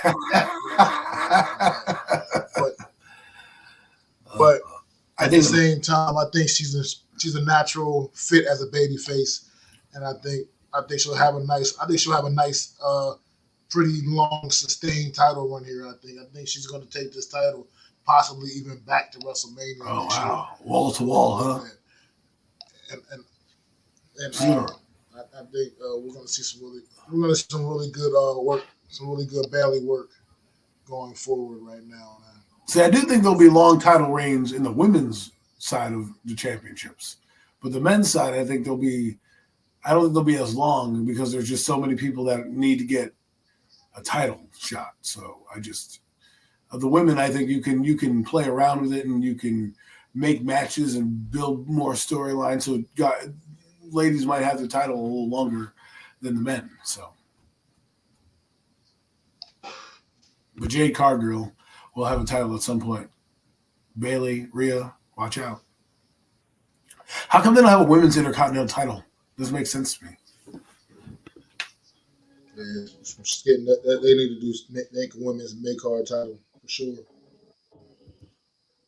Well said. Well, that being said, guys, we have moved to the final match. Like you said, we're gonna capture the whole of Saturday's main event and of Sunday's main event in one discussion. Obviously Saturday's main event, determined. I'm sorry. Let me slow down here. Determined the outcome of Sunday's match, and obviously it couldn't have gone more perfectly than it did. I do want to say though, shout out to Triple H and the WWE for putting on. I believe it's like one of the fifth longest event in WWE history for as WrestleMania standards. What's up, Unpopular? Thank you so much for joining us this evening. But good, bro. Let's get into it, guys. A lot to get into. Like I said, Saturday was long. It's a 44-minute match. It determined what happens on Sunday. And can we just say, man, what a time to be a WWE fan. As a casual fan, I just want to say, man, it was one of the best WWE. I'm gonna just say it was the best main event for a WWE show I watched for a very, very long time, if not the best. And I almost teared up. The emotion, the overwhelming feeling that I got when Cody Rhodes wrapped that strap around him. But I'm gonna let the hardcores get to it because I know they want to talk about it. So go right ahead, Mac. The floor is yours, my friend. Cody Rhodes is now your WWE Universal Champion. What's your thoughts on it? Well, let's go back to night one. First and foremost, those fucking ring entrances were absolutely ridiculous. It took 20 minutes to get these four guys into the damn ring just to be able to even start the match. Okay, so that was out of pocket already as it was in itself. And then after that, you have a 45-minute match. After those long-ass ring entrances, you have a 45-minute match. However, you got 45 minutes of action. 45 minutes of absolute action. I thought the Bloodline rules was on the line for Sunday. That match on Saturday night was a fucking Bloodline where they were doing whatever the hell they wanted to. You had Rock threatening the referee if he counted Roman Reigns out. I mean, it was just absolutely madness in this match on Saturday night. But we knew what the result was going to be. You knew they were going to stack that deck against Cody for Sunday night, man. And that was just without a shadow of doubt. Seth Rollins, man, once again, I'm going to just say Seth Rollins, I'm pretty sure is taking a well-deserved break right now currently because this man had a title run, a really good title run. Unlike Roman Reigns, was actually defending his title consistently week in, week out. So he's a little banged up. He definitely needs to take a little bit of time off, get his body back together before he comes back out there and gets back in the mix again. But this match was, we knew Roman and The Rock were going to pull this off on Saturday night and force the Bloodline rules on Cody for night two. But The Rock, man, let's face it, man, it's been like 8 years since he's been in the ring, and I'm gonna tell you what, man, Rock's in phenomenal shape. Rock, and he was still mixing it up and moving around like the Rock of old, man. He was looked like he didn't lose a beat, man. And so I got to give props to the Rock, man. He's another, like 50-something-year-old guy, man, out there mixing up with these younger guys. And I mean, just props to The Rock, man. That was great stuff from him. But that main event Sunday night, man, that was it right there. That's where it all, you know what I mean? It just summed it up for Cody. The story finally able to finish the damn story. This match, I thought they had a pretty good match last year at WrestleMania. This match topped that shit by far. Not just because of the result, just because it was just a flat out even better match. I mean, This was another one, kind of like what I just said about Sammy and Gunther, another kind of Rocky story in the bench. Cody had it all against him, man. The bloodline, they all obviously came down, got in the mix. Jimmy Uso came down. Jey Uso came down, took his ass out. The Rock came down. The Undertaker came down, took his ass out. Seth Rollins comes down with the Shield music, distracts Roman, makes Roman channel that betrayal back in the day, that like 10 years ago, as a matter of fact, 2014, that betrayal when Seth Rollins hit him. I bashed him in the back with the chair when he left the Shield, broke the Shield up, and Roman Reigns just couldn't help himself, man. And that distraction was all it took, man, for Cody to get that upper hand and hit him with 3 consecutive crossroads and put Roman Reigns down 1, 2, 3, man. Finishing the story. And that's what it was all about for Cody Rhodes, man. Super dope match.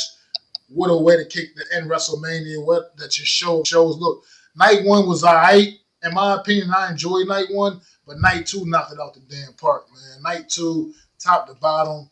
I really enjoyed pretty much every match on night 2. I didn't really have a problem with anything. I mean, that street fight match, that was kind of like I said, kind of whack. But at the end of the day, at least it had some entertaining moments to take away from it. So, but yeah, this main event was definitely, man, Cody Rhodes. He earned every bit of this, man. He definitely deserved this moment. It's been a long time. He's had a hell of a career. WWE owed him this receipt just for making him be a character called Stardust. Just that alone, WWE has owed him this receipt for a long time. You know what I mean? So I'm just happy for the kid, happy for Cody Rhodes, man. And it was a great match. That Roman Reigns, that horrible Roman Reigns title run is over with and done. He's no longer holding that stronghold on that title. And now you got a champion that will actually be out here defending that title on TV, on pay-per-views, more than a couple of times a year. You got a legit guy that's going to be putting that title on the line. And we'll see how long he holds on to it, man. I think it's going to be a nice run for him because he's worked too damn hard. He's the face right now. So they have Cody Rhodes doing everything. Well said. Go right ahead, Adam. Take it over. Listen, the first night, I'm not really going to gloss over. Mac talked about it, right? The bloodline rules, I called that. I thought that was going to happen. It was a good match. Like Mac said, Rock looked good. You know, not in that way, but he looked good as a wrestler. You know, and what he did. What he did in the ring, I was surprised. He didn't look like he was an old man. He looked like he could keep going. So, you know, that was good to see. Giving him his in-ring moment. It wasn't like he did a rock bottom and that was it. It was an actual match. He did the people's elbow, everything, you know, really, you know, put on a match. One of the last matches he had with John Cena, he got injured, right? So it's good to see him make out of it. The second night, blew the doors off of it. I'm watching that match and it's going on, and Cody coming down to the ring. He comes up with that skeleton, you know, headgear on. I'm like, oh my God, he has the aura to win it. He's smiling there. I'm like, his suit is. I'm like, do not take this away from this guy. He's worked this hard to get here. Don't ruin it because you want to keep this Roman Reigns storyline, which, by the way, I agree with Mac. I don't think it was the greatest title run that they were trying to make it out to be. I just think they had nobody else. And Vince McMahon, when he gets scared, keeps the title on somebody, sometimes too long. And, you know, they did not give guys a chance. I thought Cody Rhodes should have won it last year, as a matter of fact.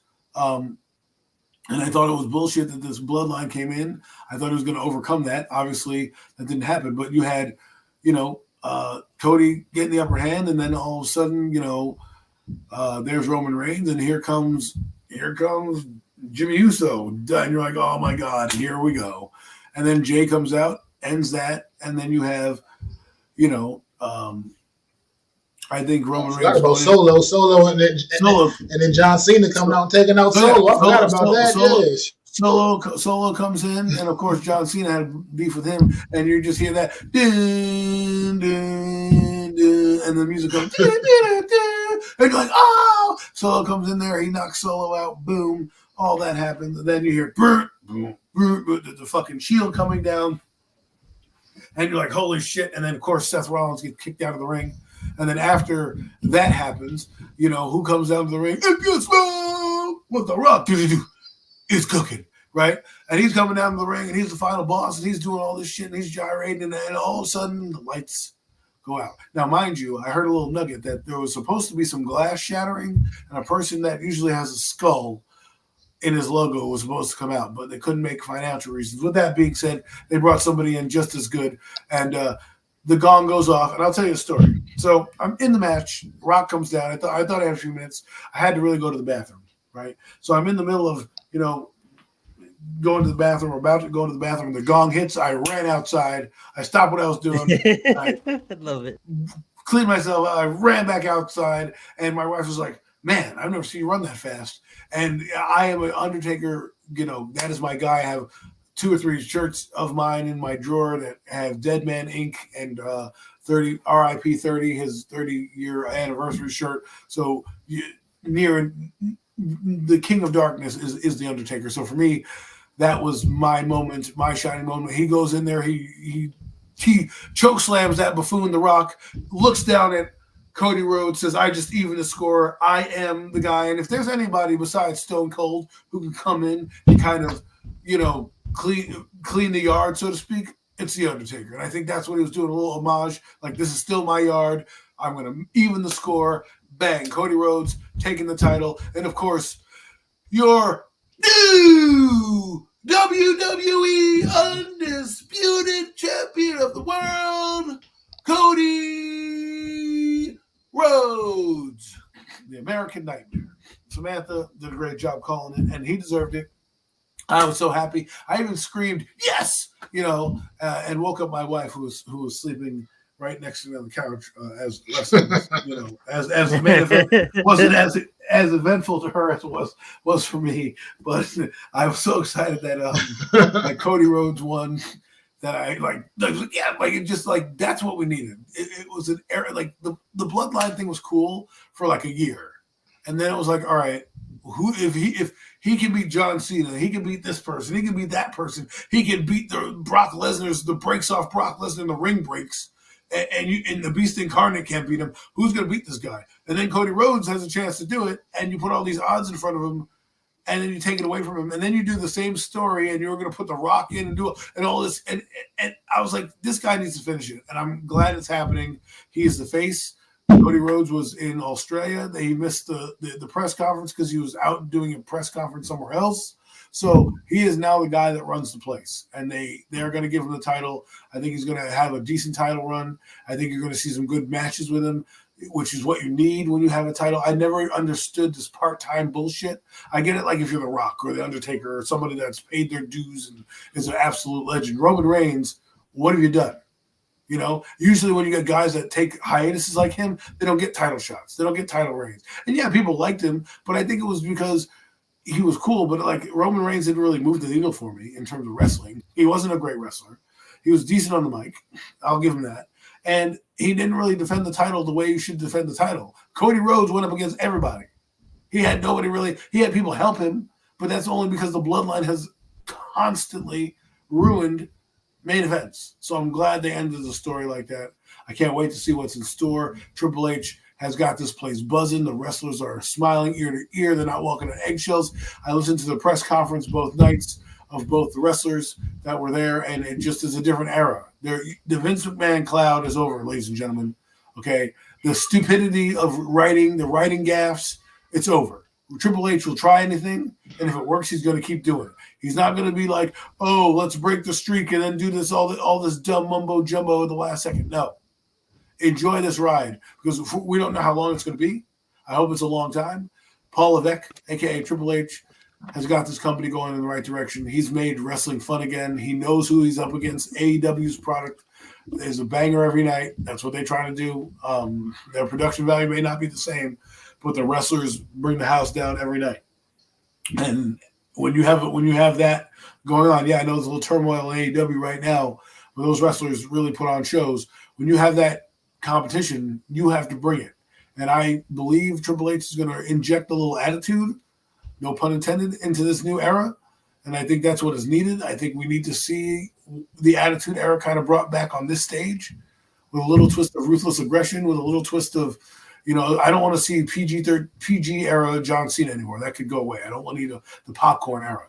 But I need what the final boss said. It's curse. It's wrestling. You're paying for the entertainment. Entertain me. And they did. And the story was finished. And now I'm looking forward to wrestling. I'm back to being a WWE fan. Roman Reigns, don't let the door hit you on the way out. Enjoy your time off.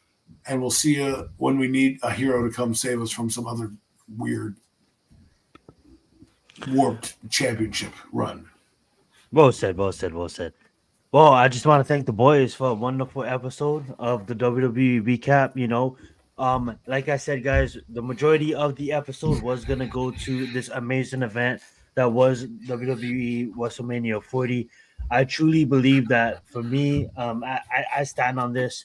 It was one of the better events in recent years. I was just getting sick and tired of old shit like Brock Lesnar versus Roman Reigns, like falling asleep kind of events. But we're gonna spend the last couple remaining minutes of the show. We're gonna push it to 2 hours, guys. I'm gonna spend the next 14 minutes giving you guys my final recaps. If you guys want to put money on this, I do have a parlay. If you guys want to lay money on this event, that is UFC 300. You guys can follow my parlay. That is going to be previewed at the end of the show. So stick around. We did preview this show, me and Raphael, on the Combat Club, our weekly podcast edition of the MMA and WWE, most likely UFC content. But that being said, guys, I am going to give you guys my final predictions for UFC 300. And then, of course, if Mac has anything to say, he's more than welcome to, lay his opinion and lay his thoughts on it as well. That being said, guys, I'm going to run through it real fast, and then I'm going to give you guys a parlay that if you guys want to follow me on. I'm mostly going to be playing DraftKings. If you guys want to sneak in DraftKings pick, I'm going to give you guys Cody right here. Cody's going to be less than $8,000 on DraftKings. I believe he's currently sitting at 7,300. That's going to be a nice sleeper pick. To get you over and under that $50,000 range, for you can go up and get people like Harrison, get people like Bo Nickel, because Bo Nickel's going to cost you 9,500 and Harrison's going to cost you 9,300. So for all my DraftKings players out there, Cody Garbrandt, is going to be a guy that has the opportunity of stopping Davison Figueroa in his tracks. Does he? Who knows? That's why he's 7,300 and Davison Figueroa is 9,100. But I'm gonna give you guys my final picks. You guys can take it, you guys can leave it, but do what you guys want with it. I'm not responsible for any wins or losses. Yet again, if you make money off of me, congratulations to you, and tune in for next main event for UFC, and hopefully I can continue to make you money. But that being said, we're gonna start off with the UFC 300 big event. UFC 100, UFC 200, now UFC 300. This is the next generation. Every 100 events, as in pay-per-views, it's kind of like the next era of the UFC, and boy, do we have a stacked card with this one. To start us off, I would like to say there is 12 X championships on this main card, and that is exciting in itself. Davison Figueroa versus Cody Garbrandt could be a main event in himself on any given other Saturday, but it's gonna start off this card. You got Davison Figueroa going against Cody. Like I said, guys, we're gonna run through it real fast. Davison Figueroa is gonna be the more active fighter. He's gonna be the more aggressive fighter. He's gonna push the pace. Cody, I believe, is gonna be faster. This is the first time that they're gonna be fighting. This is Davison Figueroa making his way up to the bantamweight division, coming from flyweight, and here's Cody here to greet him. But I still believe that Cody's gonna keep his speed, and gonna keep his power. As you can see, he's 9-5 in the UFC. Davidson Figueroa is 11-3-1. Most of his fights in the last couple of years came from Brandon Moreno. Obviously, gonna be the more aggressive fighter, gonna push the pace, but that's where I see Cody can get the upper hand and can clip him on the way in and get him in a counter strike. If I had to put money on this, I'm gonna put my money on Cody here. Moving on to Bobby Green and Jim Miller, veterans of the sport. Jim Miller been around since the very beginning. I believe he's made his debut in double digits. In UFC 89 is when Jim Miller made his debut. This guy fought on UFC 100. This guy fought on UFC 200. This guy now is fighting on UFC 300. Not only that, fam, I don't know what happened there, but not only that, this guy is on an amazing win streak, coming in the ways of submissions and knockouts. As you can see, this guy is damn near 40 years old, but still doing what it has to take. He's 40 years old. Look at that, guys. What is this ad going on? Get that out of the way. I don't know what that's going on. But that being said, guys, we have Jim Miller, coming off of a rear naked choke crank victory, ground and pound victory. He did lose against Alexander Hernandez, but then he did beat aged Donald Cerrone. And as you can see, guys, this guy is basically streaking at a later age in life, which we love to see. He's going against a killer in Bobby Green. If I had to put money on it, I'm gonna take Jim Miller. Same. Why is all these ads coming in my raves? But that being said, same thoughts of Davidson Figueroa versus Cody. Bobby Green, he's gonna come with that defense always, where he's gonna push the pace on Jim Miller. But I see Jim Miller leg kicking the fuck out of Bobby Green, stopping Bobby Green that way. Yeah, you may have your hands up, Bobby Green, but once that leg kicks come in effect, as we've seen, Bobby Green's weakness in the past has been leg kicks, but I can't count out Bobby Green. He's another veteran of the sport. You can't count him out. Jessica Andrade versus Rodriguez. Marina, she's gonna be a future champion one day, and I believe she's gonna get Jessica up against the cage, hit her with a little bit of elbows, hit a little bit of knees. I have a stoppage by Marina, early round 2. You guys may be like, why are you having all these stoppages? Because Dana White did announce earlier on this past Thursday, that being that there is UFC 300, he's gonna raise the $50,000 bonus to $300,000 bonus for performance of the night, stoppage of the night, KO of the night, and so on and so forth. That being said, these fighters are gonna aim to stop it and to take opponents out and to dominate. Jessica Andrade, she does have the knockout power.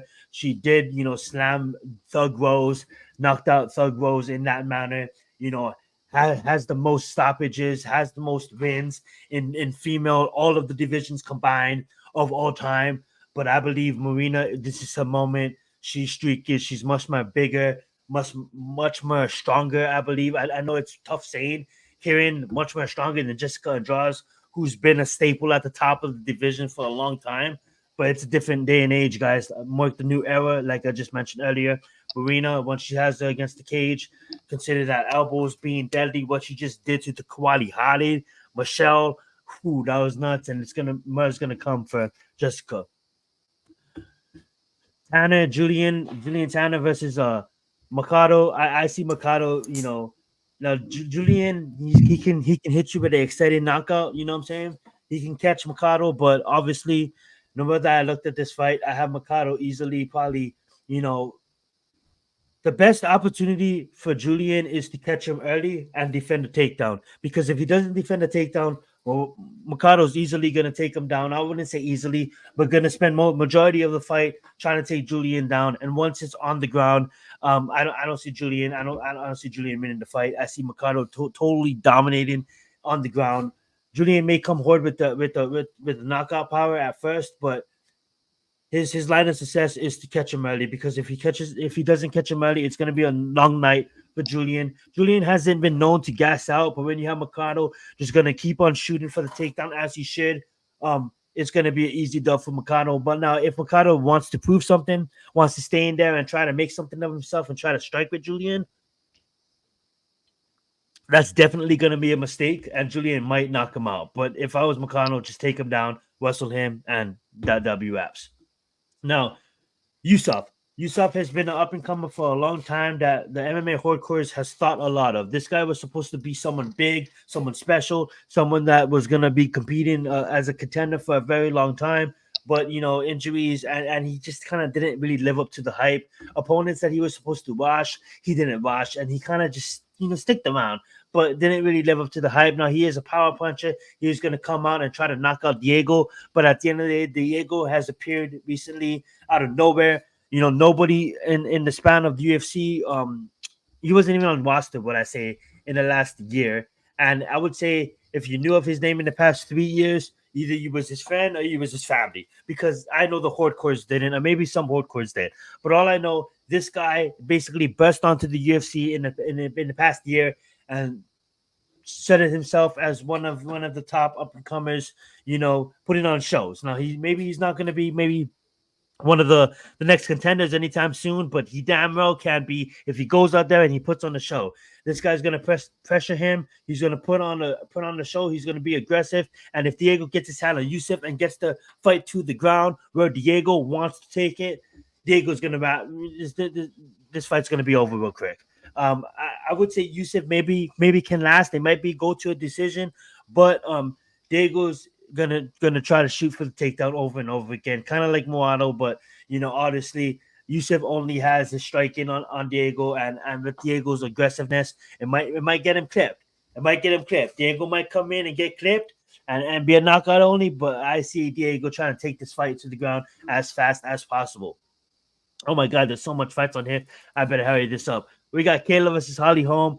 Kayla's coming in, gold medalist, 2-time gold medalist. Won a championship, 2-time PFL championship. That's the tournament. That's the other division. She's basically the next generation. Would I say she won gold medals in judo twice? So this is Ronda Rousey 2.0. Goodbye, Holly Holmes. Holly Holmes is 42. Let's not spend time on this. Holly Holmes is gonna get fucking wiped. I'm sorry. Calvin Kattar better defend a takedown. If he doesn't defend a takedown, Aljamain Sterling moving up to featherweight is going to have his day with Calvin Kattar. Calvin Kattar showed that he's not a fully established martial artist. I get it. Your striking is on point at the New England Cartel, the gym that he trains by. He's been over a year since he fought. I want to root for Calvin Kattar, but it's really hard to root for Calvin Kattar when he's going against Animal in Aljamain Sterling. That has a lot to prove. Now, there's a difference with IQ. Sean O'Malley has way better IQ, way better fight IQ than Calvin Kattar. Sean O'Malley was able to bait Aljamain Sterling and get clipped. I don't see Aljamain Sterling's IQ failing him twice. I don't see Aljamain Sterling getting clipped twice in a row. Calvin Kattar is not going to be Aljamain Sterling. Could he be Aljamain Sterling? Yeah, I'm not surprised if he knocks him out, but it ain't going to happen. Aljamain Sterling is going to have his way with Calvin Kattar. Like it's a typical striker versus grappler matchup. Aljamain Sterling is going to try to take Calvin Kattar down and ground and pound him and end it in a submission. Yuri Prohakovich versus Alex Wozek. Now, Alex Wozek, he's the most fucking boringest fighter ever. But at the end of the day, he has the opportunity to really make a name for himself, and that's why I love this matchup, because I know Yuri this is the perfect matchup for Yuri. Yuri doesn't care. He's going to move forward. He's going to put himself in danger. And Alex, he tends to back up. Every time he fights, he tends to kind of fight backing up, and it plays into Yuri's advantage. I see Yuri coming out with a flying knee or something ridiculous, because I still believe that at the end of the day, Ojo should absolutely take it. No mess. At the end of the day, Yuri kind of wasn't really out. I get it. Alex Pereira won that fight. But at the end of the day, I still believe that Yuri wasn't fully out. And you see, after that fight, the referees kind of give these guys full-on moments to escape. There's not like getting ground and pounded, and the referee immediately stops the fight. Yuri's going to come out and he's going to dust this kid. I know a lot of veterans and a lot of MMA hardcores are taking Alex, but fuck that. Yuri's going to come out. He's going to dust Alex. It plays into Yuri's game. Yuri is one moment. One thing is on his mind. The light heavyweight championship. And he's going to get the winner of the main event. Believe me on that. Bo Nickel, collegiate wrestler, one of the best wrestlers of all time. Had opportunities to go to the Olympics. He said, fuck that. I'm going to be a UFC fighter. He said he's going to win his fight and go back to, his hometown and help Penn State and help his team get ready for the Olympic tryouts. You know, Bo Nickel is absolutely a stud. This is just feeding Cody to the animal, hyping up Bo Nickel. I like to say, I don't really like watch boxing because there's a lot of, touching up their records, and honestly, you can say the same for MMA. But at the end of the day, Cody is on a 2-fight win streak, even though they're fucking feeding him to Bo Nickel. Cody is on a 2-fight win streak. Bo Nickel's gonna fucking manhandle him. He's minus 2,000 on any betting websites. Cody's the highest underdog in the court. You know what I'm saying? On the court, Bo Nickel's absolutely gonna manhandle him. This guy has so much college records, so much Allegiant records. He's right up there at Jordan Burris when it comes to wrestling. Definitely gonna have an amazing career. He's already not even looking past Cody. He's ready for a bigger name. Nothing against Cody, but beat Bo Nickel a top 15 already, because Cody's gonna get fucking manhandled early round 1 stoppage. Bo Nickel's gonna dominate. Charles Oliveira versus Osman. Obviously this is a pick'em, guys. This is a really pick'em. Two veterans of the sport. Obviously, Charles Oliveira is a veteran, a legend. But Osman, he handled himself against Islam, and he fought against Islam, and he's been streaky himself. I have Osman winning. I have Charles winning. I'm gonna lead this up to you guys. I'm gonna have you guys pick it. I'm gonna make it fast, guys. My God, there's so much fights to get to. But we got Max Holloway. You know where I'm going at this versus Justin Gaethje, the highlight king. Justin Gaethje is known for his power, his entertainment, his ability to strike, his ability to just have the exciting fight. 12 fights with 12 performance bonuses. But at the end of the day, he hasn't faced someone like Max, and Max is moving up a weight class, and I believe that Max is gonna dominate. He is gonna fully show the next generation, the next level of Max. What I mean by that is he cut his hair. He's going back to the roots. Now, I may be biased. You may see the Hawaiian flag behind me.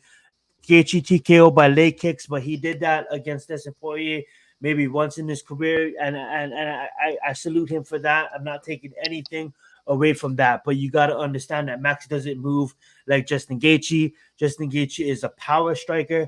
Max is completely gonna be faster. His movements, he's gonna not be there when Gaethje tries to.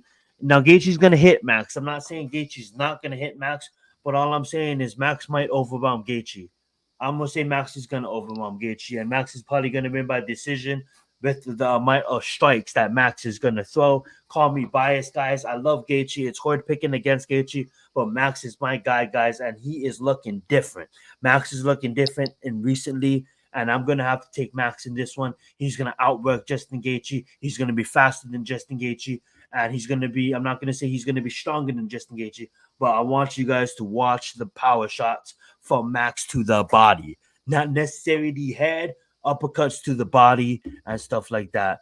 But that being said, you'll see Nomads. Now, if Justin Gaethje comes out and wins the fight, I'm not going to be surprised. Like I said, I'm a fan of both of those guys, but I honestly, truly believe that Max is going to be much faster than people giving him credit for. He's not going to stand in front of Gaethje like Gaethje knocked out Barbosa with, Gaethje knocked out Donald Cerrone, and Gaethje knocked out Dustin Poirier. The difference between Barbosa, Donald Cerrone, and Dustin Poirier is the really power. The number of power punches than Max Holloway is more of a volume striker moving up a weight class. So we'll see what happens there.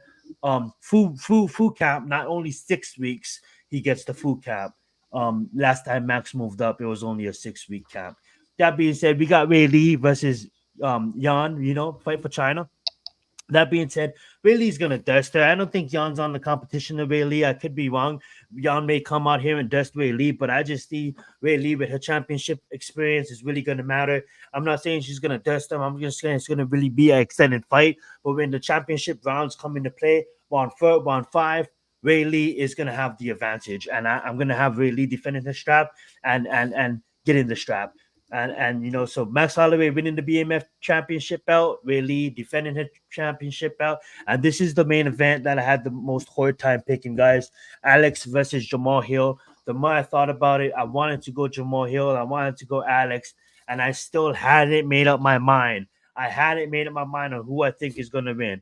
So I'm not even going to predict that, guys. But what I am going to do is I'm going to leave you guys hanging on that one. I'm going to give you guys an early bet. If you guys want to make money real fast, you guys can follow it. You guys don't want to follow it, it's up to you guys.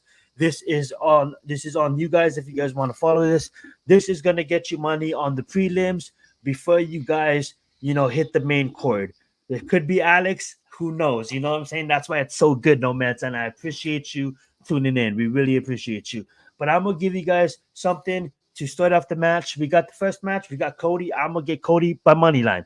All he has to do is win the match. He doesn't know if he wants to win decision, if he wants to win, knockout, submission. It's just he just has to win. We're going to go Jim Miller against Bobby Green. He just has to win. We're going to go upset of Rodriguez. All she has to do is win, which I think she can do. I think she can do against Jessica Andrade. And then our last one is going to be Yuri. Like I said, guys, I think that this style matches up perfectly for Yuri. I think he has an opportunity of winning. Now, guys, look at that payout. If you guys, like I said, we don't condone gambling. If you're over 18, if your state is legal for gambling, then you go ahead and you guys can follow this. But there you guys have it. $50, guys. If you throw $50 on this, you basically will get $17.57. That's 4 fights, guys. Basically, throw your furs up for Jeff. You know what I'm saying? So that's 4 fights, guys. That basically is not even the main court. So you guys can basically have the opportunity to be up good, be up chilling, and then go enjoy the UFC court. And like I said, guys, I'm not responsible for any wins or any losses, guys.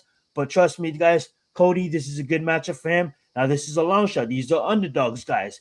Let me be clear. These guys are underdogs. So you gotta risk it for the biscuit, guys. Scared money don't make money. You know what I'm saying? So you got Cody, first fight of the night. Jim Miller, second fight of the night. Marina, third fight of the night. So you can be 1, 2, and 3. You'd be shedding in your bricks, hoping for the best, And what if all 3 hits, right? What if all 3 hits? And I would love to have Yuri. I would love to have Yuri as my fucking 4th fighter. As my 4th fighter on this parlay. And then you can go and you can enjoy the main event.